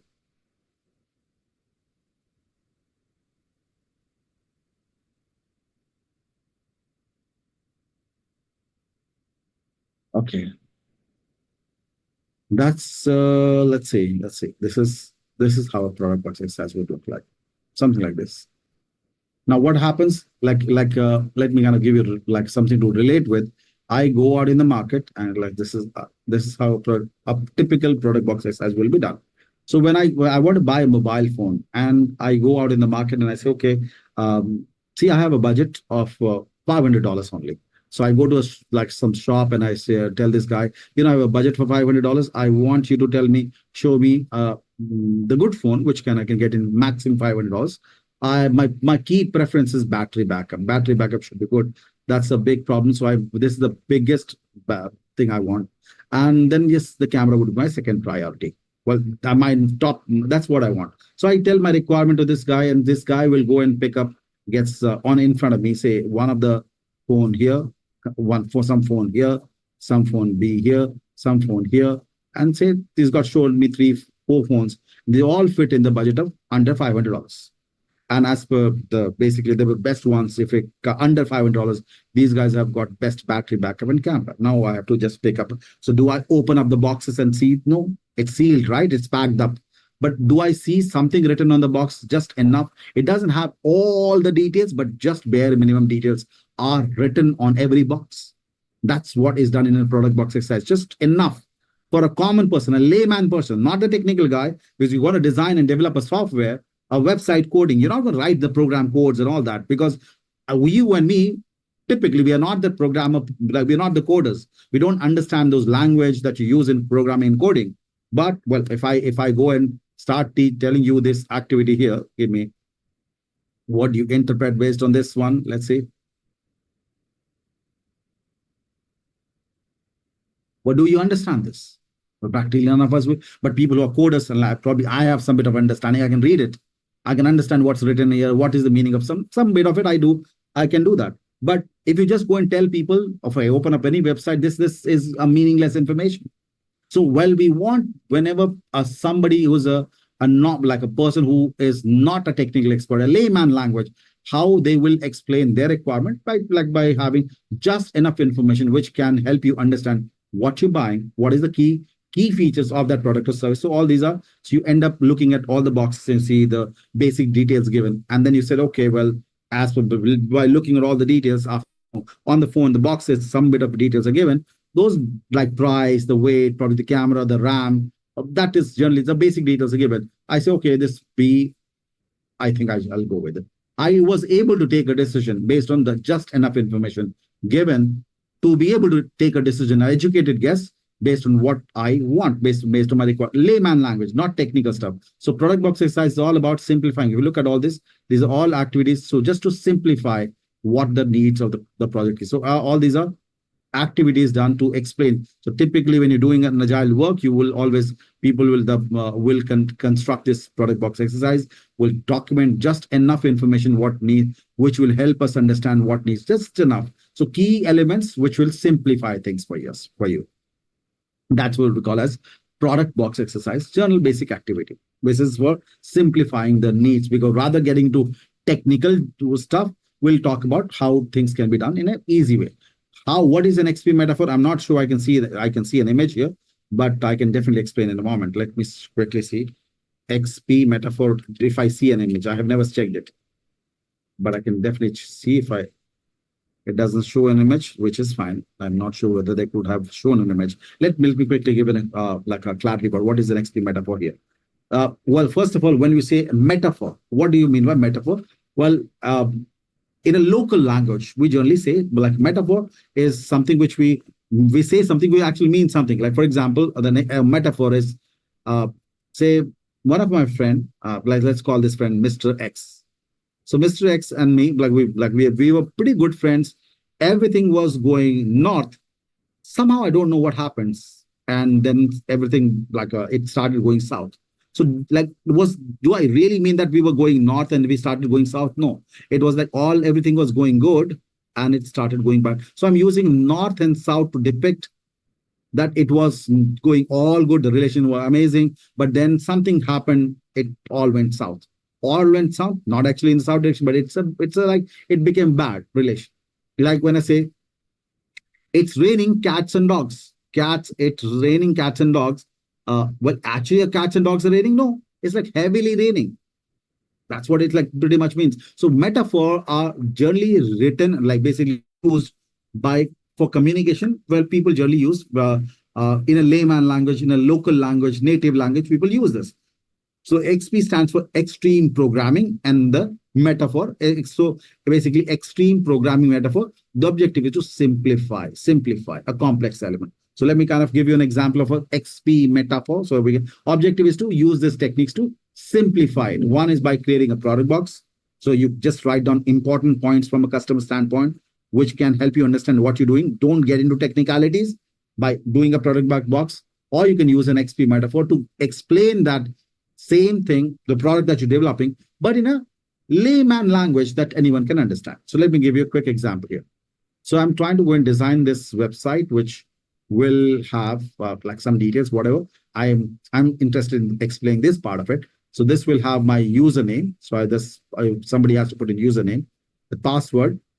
There's a submit button, and you put in the user ID and password and hit the submit button. And if your ID and password matches, like it's a correct one, then you will be able to see all your emails here, and you can extract those emails.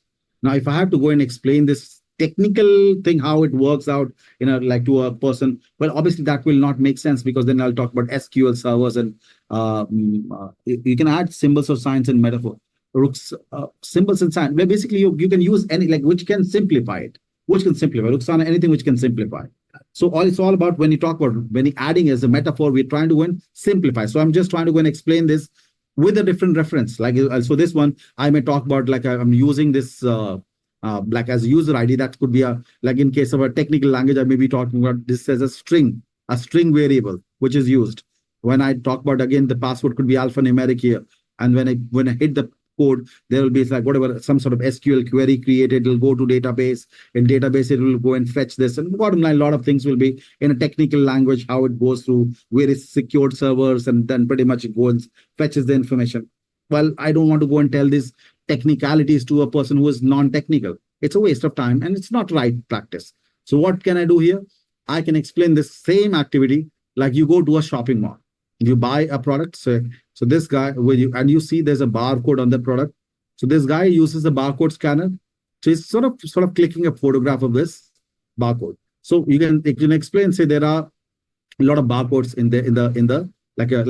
there's a directory of barcodes, and every barcode has there is a directory of barcodes where all the barcodes are written, and pretty much all the details related to barcode, like price, weight, and everything is given. So the moment you click this picture with a barcode scanner, it will find the right barcode match and display every detail about that barcode on your computer screen for billing purposes. That's how. So I'm trying to go and relate, well, if this matches, it shows. If your ID and password matches, it will give you all the details related to that one. Similarly, I'm able to relate with the day-to-day stuff. When you go out in the market, you make purchases. This is how it works.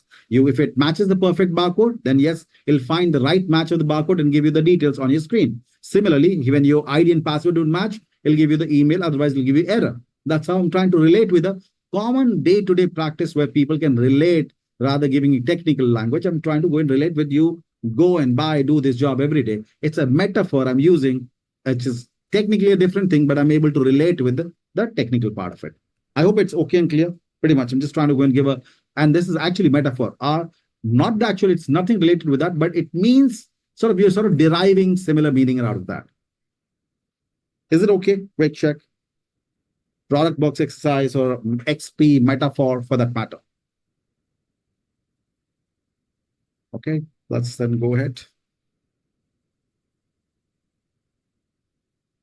Well, project charters got to be then a predictive one. We definitely want to have a project charter. So there's no single way. There's no standard template for making a project charter. Everyone has one and every company has one. So it will keep on varying. Different companies have different sample project charters. Let's see a sample one here. We will see what is it. We'll see sample. But what is a project charter? Authorizes the project. Well, when you get the project charter, that's when you come into picture. So management has decided we will do this project. So it authorizes the project and it gives you the authority as a project manager. You become your existence comes into picture. So it allows the project manager to start utilizing resources to complete the project work. Define the rationale, the business need, the business goals, and basically it gives you all that was decided, business case, the vision, and everything is kind of a part of your business, the project charter that tells you, well, this is what you will be working on. This is the project, why this project was picked up, which is given in the business case. So all in all, this is created by the project sponsor only. So you might want to see that it might say usually created by project sponsor or project manager with executive. Bottom line, please keep it. Except when you talk about Lean Six Sigma, well, technically, that's the only case where in Lean Six Sigma, we do this job of writing project Six Sigma because it's a technical project. So we, as project managers, we document this project charter and we submit for approval. If the project charter is approved, that's when your project gets started. You are appointed as, if your ideas are accepted, you become a project manager, you start the project, but not in case of others. It's always and always the sponsor will decide the project, will when the project is approved, then you are approved. You're selected as a project manager there. So all in all, bottom line, remember, it's always the project sponsor and the leadership team. Well, if you are nowhere in the picture, because your will or your existence comes to the picture when this already has been decided. So you're nowhere in the picture here, honestly. What does it has? Basic list. Let's kind of see the actual project chart, like sample one. So this all details will be seen there. Let's see the sample one. We have next one, I guess. Let me show you. Let me enlarge this one. Let's see. So it has the project name, the project manager name, the sponsor name, the email ID, phone number, some whatever. Again, you can have a lot of things. Estimated cost, estimate expected savings, start date, expected completion date. What is the problem? What is the purpose of the project? What's the business case? The goals, expected deliverables from this project. What are the risk constraints, assumptions we're working with? What is the scope of the project, in scope and out of scope, and high level schedule? Will this get changed? Why not? Have you done any planning? Well, please keep this in mind. This all fiasco has been created by the people who are business analysts and the core people who decided high level SOW, all that discussion. Because, well, how can you even have this like as a final document? Why? Because the planning is supposed to be done. There's no requirement that has been captured here. Requirements will be captured, scope will be decided, schedule will be decided. All those factors have yet to be decided. Will this change? 100% yes. But this is the initial preliminary document, because initiation has to happen. That's when project manager will get into picture and will start doing the scope. Scope has not been decided. We have decided high level, but this is going to be changed. Why? Because the requirements will be captured. When your requirements are captured, then your scope will come into picture. When your scope will come into picture, then you will be having the schedule discussed, the resource will come into picture, risk will come into picture. So that job has not been done. So this is high level to get something started. And this, yes, you will, when this will get better as the project. And is it the sample one? This is sample. Yes, your project will have a different, like every company has a different type of project charter sample. Is it okay and clear? The project charter, quick one, just wanted to see.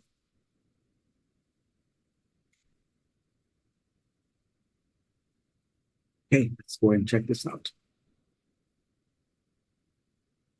Okay, let's have a quick look at this.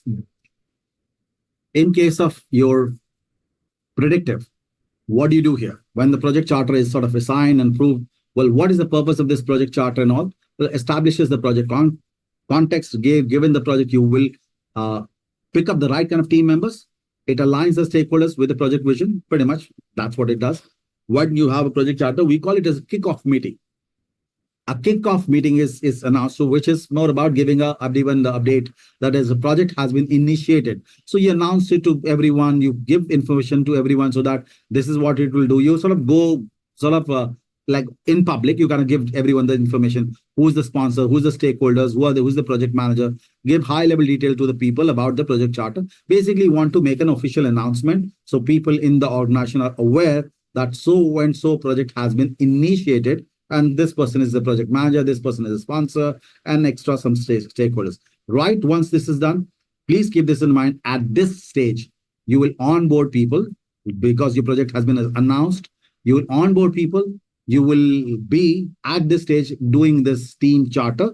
This is the place you do the team charter. You onboard you. The moment you are appointed as project manager, you need to have the team formation done, pick up the project team charter, give them, it says over, give it to them.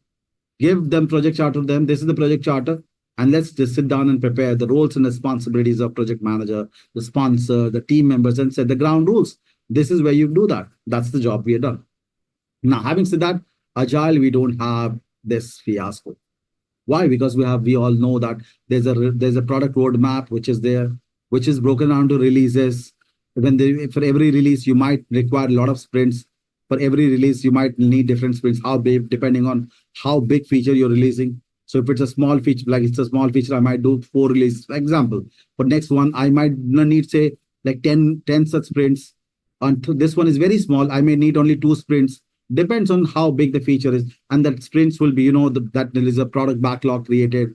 That job, that remains the same. So in Agile, pretty much, that's a very short version of what you do. There's no so much such documentation as such. Agile is straightforward, simple, lightweight. Coming to the project approach, basically that's we're talking about getting into Agile now. This predictive is the only way projects are done or to be known that they can be done.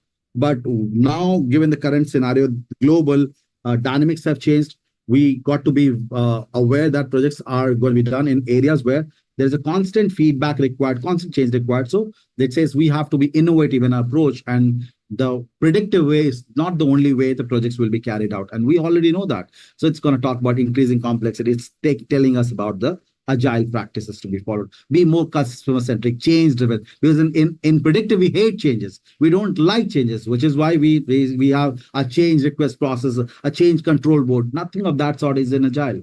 Agile, we have nothing like that. We are okay, bring it on. We are absolutely okay to bring that change. So that's what we're going to be talking about. So all in all, whenever we talk about this Agile mindset, it helps you to create work in a dynamic work environments, value delivery early, because Agile core principles talk about early value delivery. Don't make the customer wait. Keep delivering in small chunks, and people work in close collaboration. Why? This guy is sitting with me, telling me what I want. I deliver the job in 2 weeks, job done. I'm having the feedback from this guy, having an internal discussion, and again telling, okay, why didn't you reprioritize? Again, we pull the item, sit down with this guy, understand requirement, deliver the job. So very short cycles. There's short cycles, and we are in very close collaboration with the stakeholders here. So it works best. So whenever the process is when we deal with Agile, honestly, it's much more, I would say, safer to work in Agile kind of framework, because it is we don't have too much of damage which is expected, because you're working very closely with the stakeholder. So, and this guy is telling you the definition done, you're doing it. You're not doing a long-term planning. So we just going in a short duration, we plan it and we do it. So it's much more comprehensive way of dealing with the projects. But again, if you have things clear, go with predictive any given day. But again, it helps you to provide a better feature, because as one sprint gets over, there is a chance of upgrading it again. There's a chance of changing it again. The backlog might get updated given the market demands have changed, market trends have changed. So I will be always able to work on increasing the capabilities of whatever you're delivering. It's because you always get to 10 better, because you have an option of making a change. And yes, it helps you to change. Yes, we love it. The tolerance Absolutely. What else you can ask for? I'm saying, okay, at the end of each sprint, go ahead and change whatever you want. So we always are open for change. Agile is based on the change. We are adaptable in Agile. So by default, Agile practices will be always preferred here. So again, a quick summary of all we have already know, but let's talk about it. Quick one. Predictive, plan-driven. You have sequence of phases like phase 1, phase 2, phase 3, like Six Sigma, we talk about define, measure, analyze, improve, and control. The phases we do, and this, they will be at the end of each phase, there will be a review meeting with the stakeholders. Requirement in predictive, high from the very beginning, crystal clear. So we go with plan. When you know exactly what you want, I can do a planning. And yes, change possible, yes, but very controlled. Change request has to be done, change control board and all that. Too much of hassle. Risk, very carefully studied. You have a risk management plan. You do the risk planning, qualitative, quantitative. Like a predictive one is we not understand. Agile, well, here we hate changes. We love changes here. It says change driven. Iterative. Iterative means repeat, same thing. Why? Because you're saying like same process gets repeated. You have a backlog. Prioritization will be done by the product owner. You pull the items. The team will pull the item, do the work in the sprint, have a demo, have a retrospective, again ask the product owner to reprioritize, again pull the item. Iterative, same, always. At the end of each sprint, you are always delivering an incremental value. Why? Because the user stories, which are the most important user stories, were pulled, and that was done in the sprint one, say. So when output got created, this output is the most valuable output for the customer, because the most valuable user stories were picked up. So at the end of each sprint, we are doing an incremental delivery of value because this was valuable. Why? Because it was prioritized by the product owner. This is my topmost user stories I want you to work on. Well, what you want, I delivered. So most important value add was delivered here. So we do that in case of time box cadence. What is time box cadence? It's basically a time duration. We call it sprint or iteration, the same thing. So 1 week sprint, 2 week sprint, 3 week sprint, 4 week sprints. Most common is 2 weeks. Always generally work with, but you can see variations also. ACES or continuous flow. I said, like in case of our syllabus for PMP exam, we only dealing with Scrum. Scrum has this method, what we have learned so far. So PMI and Scrum Alliance is there, but there are other methods also. Like I said, 50 plus methods. So one of the methods is also called continuous flow method, which is lean method. This is lean. We call it Kanban. We call this as on-demand scheduling. There will be a slide as we go through in subsequent, only one slide where you will see a comparison between one side is sprint, another side will be on Kanban method, which is this. So we'll discuss it there. But that's all, one slide that's there. But otherwise, we have to focus on the Scrum part only. When do you go with this method? When things are unclear. When the market is customer driven, the changes are driven, and or probably the customer needs more time for discovery. I know some, but I believe I need to learn some. I need some more time. Okay, go and do that. I don't mind. So, well, here we don't have a problem. We are automatically working on the concept of change. So we have high like a allowance of changes. But please keep this in mind. No changes are done during sprint. So if the sprint is going on, there cannot be any changes done in the sprint. Only after sprint, during the demo, the changes can be done. During sprint, no changes are done. Risk, ideally, I will say there's no risk in Agile. I would honestly, there is no risk in the Agile. I'll say like it will be too fancy, but again, why? Because we have too much of control there. Well, do we allow the customer to make changes? Yes, but we are telling the customer that you're ready to. You want to make a change, make that. Let me go ahead and give you so you are adding 10 user stories. Let my team do the assessment and say how much time will be required for giving you 10 extra user stories. So I might go back to my team and say, well, they will do the assessment. Technically, the team can do the assessment here. And team says, okay, we will need 2 extra sprint. So 2 extra sprint, whatever time, money will be required, you be ready to pay that. I don't mind. It's extra business. I don't mind till the time you pay me. My problem is when you don't pay me and you want me to work. So you pay me for 2 extra sprints. We'll be happy to add this 10 user stories in a backlog. There's a backlog. Please add it. I don't mind. But you got to pay me for the 2 extra sprint, which will be required for covering up. So the risk is covered here. And if you're not ready to give me 2 extra sprint, no problem. Absolutely okay.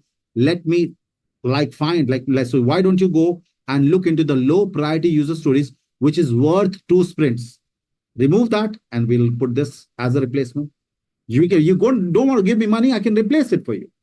Well, bottom line, you can't expect me to do free job. That's simple as that. So we have high control in this one. So that's where we are fine in Agile. In Agile, we are much more safer in handling such changes. Let's check this one. Do you recall this conversation, project lifecycle and product lifecycle we discussed yesterday? This is project lifecycle and product lifecycle. I guess we discussed about this. Product lifecycle will be same for all the cases. Introduction, you launch something. Growth, it goes to the peak. And then maturity, max reaches the maximum. And then there's a decline phase or retirement. So product lifecycle will always be same for everything. Whether you have a software, you have a car in the market, doesn't matter. Everything will be launched first. It'll go to a growth stage. It'll go bigger, bigger, bigger. Then it'll reach a peak and then it'll not go further. Now it's time to decline. So yes, there is a product lifecycle will always be same.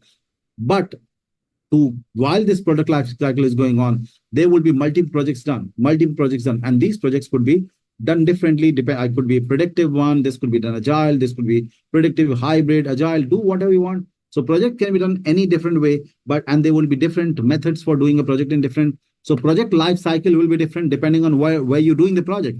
A construction project life cycle will be different. The terms will be different. The activities will be different. You're doing a software development, the activities will be different. So project life cycles will be different for different industry, but product life cycle will be same for every industry. Doesn't matter what you're talking about. So we got to keep that in mind. There are two different elements here. We talk about product and project are two different elements. Now, quick check on this one. We did briefly discuss about this yesterday, but if it's okay and clear, please let me know. Anyone needs more clarity on this one, we can discuss it.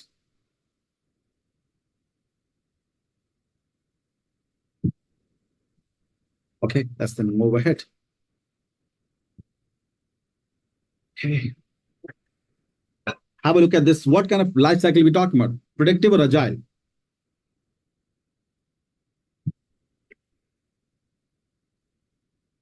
Image that shows you here.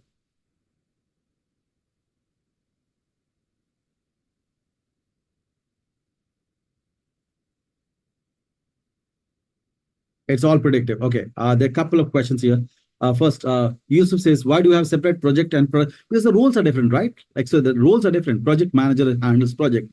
A product manager has to look at overall entire product life cycle. The responsibilities are different here. So that's why, Yusuf, it's going to be Maha, no, I can't share this PPTs. I've like probably you joined in late in the batch, looks like. So I can't share this. These are instructor slides, but these recorded PPTs have been shared already. I can't share the PPT. The recording of this PPT is there already there. If you check out the day one videos, you will see the recorded PPTs of this one. It's already there. Day one. Okay, but let's. So initially, for download, no, you would not be able to download this from the PDF. Like though not on PMI website. These are not. From the PMI website. These PPTs. LO choice, it may be LO choice. You might have got LO choice access, not the PMI website. It may be LO choice. Is it PMI.org or LO choice you're talking about? That's where you can buy it from, but not these exactly, because these are instructor ones. They're different that you're talking about. But again, this is like the instructor ones are different.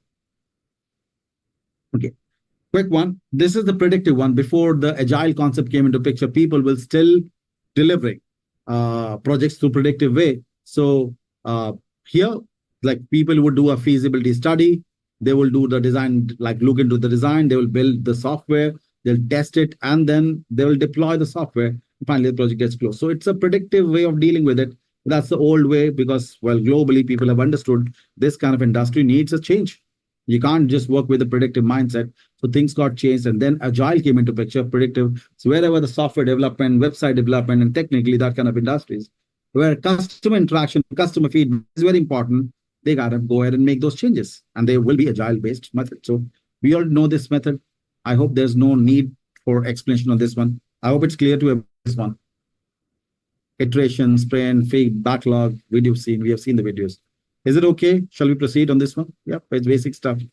Now, let's say, what is this term cadence? Cadence is a time box. Well, basically, you go, it's a LO choice. Yes. So for that's what it's a licensed one. It's a licensed one. You have to buy a license key from there, and you get like the material, which is LO choice. That's what it's talking about. LO choice for PMI. That's you have to buy the license key, the study material. Practically, you got all of it like from here. So you can check. They are like a student material is different. The instructor material is different. Just compare. You will see the difference there. Any choice? Yeah, it's based on when you gotta get that enrollment up. Okay, so we talk about two like delivery methods. When we talk about cadence, I can use a cadence. Well, technically, when I say cadence, is going to be when I say single delivery, I start the project, I end the project. That's typically the predictive way. So because in Agile, you always do incremental delivery. So this is not the way you deal with an Agile, but a single delivery is ideally the predictive way of delivery. So you don't go for a single delivery in case of Agile kind of concept. You either have this or this, which is we talk about either multiple deliveries are always done as a feature-based delivery. I'll explain this one. Or you can do time-based delivery. Let's see, understand. So ideally, I'm not talking about good or bad, but every company, whenever they start, they always start with multiple. And when the companies get settled, they will always go to periodic. And I'll give you an example of both of them. So it's either a multiple delivery, and let's see why. WhatsApp is what I would rather start with. WhatsApp, when these guys started, it was a chatting platform. So first, multiple deliveries concept was there, which is we will launch features. So first of all, they got a chatting platform. It only offered chat features. So you can do a chatting, like a general text message. So chat, which is only the text stuff was there, not audio, nothing was there.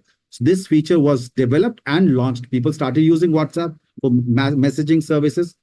Then they developed the feature to kind of add something like an audio call also. So then when the audio call feature was developed as another feature, people who are using WhatsApp, they got a notification. There is an update. So you update it and then you had the new feature ready. So now your WhatsApp, you were able to send a chat, you were able to do audio call also. Then they added a video call, they added like the attachment to be sent and all those things. So they keep on adding. So the features were getting developed and people were getting message. Okay, a new feature is available. Or what? Update your WhatsApp, update your WhatsApp, update your WhatsApp, update. So as and when feature was getting developed, so it had like basic bare minimum. We kept on adding. And now today what we see, WhatsApp has all the features. I'm sure in the future they might want to integrate AI and all that stuff. But bottom line, it's always going to be a multiple delivery, which is feature-based delivery. This is about feature-based. You deliver in features, based on features that you do. Once you've settled and matured, you believe that, okay, my job is done completely, then companies switch to periodic model, which is more about time-based. Like now, WhatsApp is based on periodic. Every 15 days, let's say their team is constantly looking at feedbacks they are getting from various customers, and people are giving complaints that WhatsApp, this problem is there, that problem is there. Innovation, like some changes can be done, some modifications can be done. So the team is constantly working, and every 15 days, whatever changes they have done with their existing features, they will be updating. So every 15 days, WhatsApp updates itself. There's some, like not massive, but some updates, whatever goes on. So every 15 days, they are going to like update and refresh the WhatsApp. So people switch from periodic delivery to a multiple to a periodic delivery, which is time-based. Feature to time-based delivery. That can be done. It's not about right or wrong. Can I start with periodic? Yes, why not? Bottom line, I should know what is multiple delivery. It's feature-based, release 1, release 2, release 3, or which is based on feature. Say I want to design a platform which will give me an option of ticketing platform, a ticketing platform where people can buy. So I may want to have the people should be able to buy tickets, just go online, buy the tickets. Once I have developed that feature, then I would want to have, say, cabs services we want to give, hotels we want to give, probably vacation packages we want to give. So all these are feature-based delivery, which is multiple. So we keep delivering one, we keep delivering, people are using, we develop this also, add this also, we develop this, add this also, develop this, add this also. And then as and when I keep doing some modification, I can do a periodic delivery later on, which is about time-based delivery. This is the cadence part, quick one. Let's see what we have got. I'm not sure how much time we've got left over. Still I've got some time. Okay, this is pretty much, we already know that. The same video that we saw here, same video.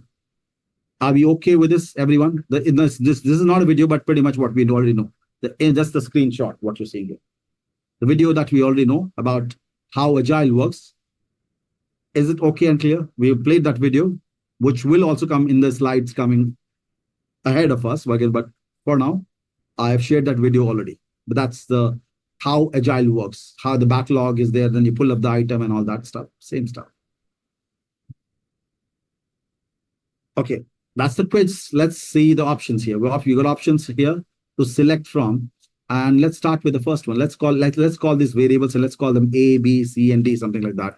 So we call this as A, development approach is B, phase is C, and this is D. And one item can be used multiple times if you feel that.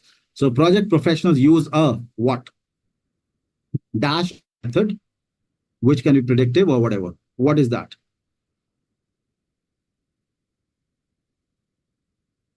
Project professionals use a dash or a method. Yeah, it looks like it's B. Let's kind of keep it B. Which method? Which can be iterative, incremental, adaptive, hybrid to create and evolve a what? Evolve a. Evolve a. Yes, looks like A. Evolve a deliverable. Yes, which is a unique verifiable product. It's a deliverable which will going to be created. Project passes through series of logically related activities called. Logically related activities called. That's going to be C. This entire process is called. Entire process is called. The D is the one here. Acceptance of dash is required. And you're right about that. Let's see. Acceptance of delivery. Let's see. Let's just kind of get rid of this chat messages, what like other that things we have done. First element, development approach, deliverable, which is correct. Phases, you got life cycle and deliverable. Perfect. That's good. That's good. Okay. Well, we talked about hybrid one, and let's kind of just right after this slide, let's see. We have got 5 minutes left over, so we'll just quickly talk about this, and I guess we'll just leave it here. Let's not sure. Talk about this is hybrid starting.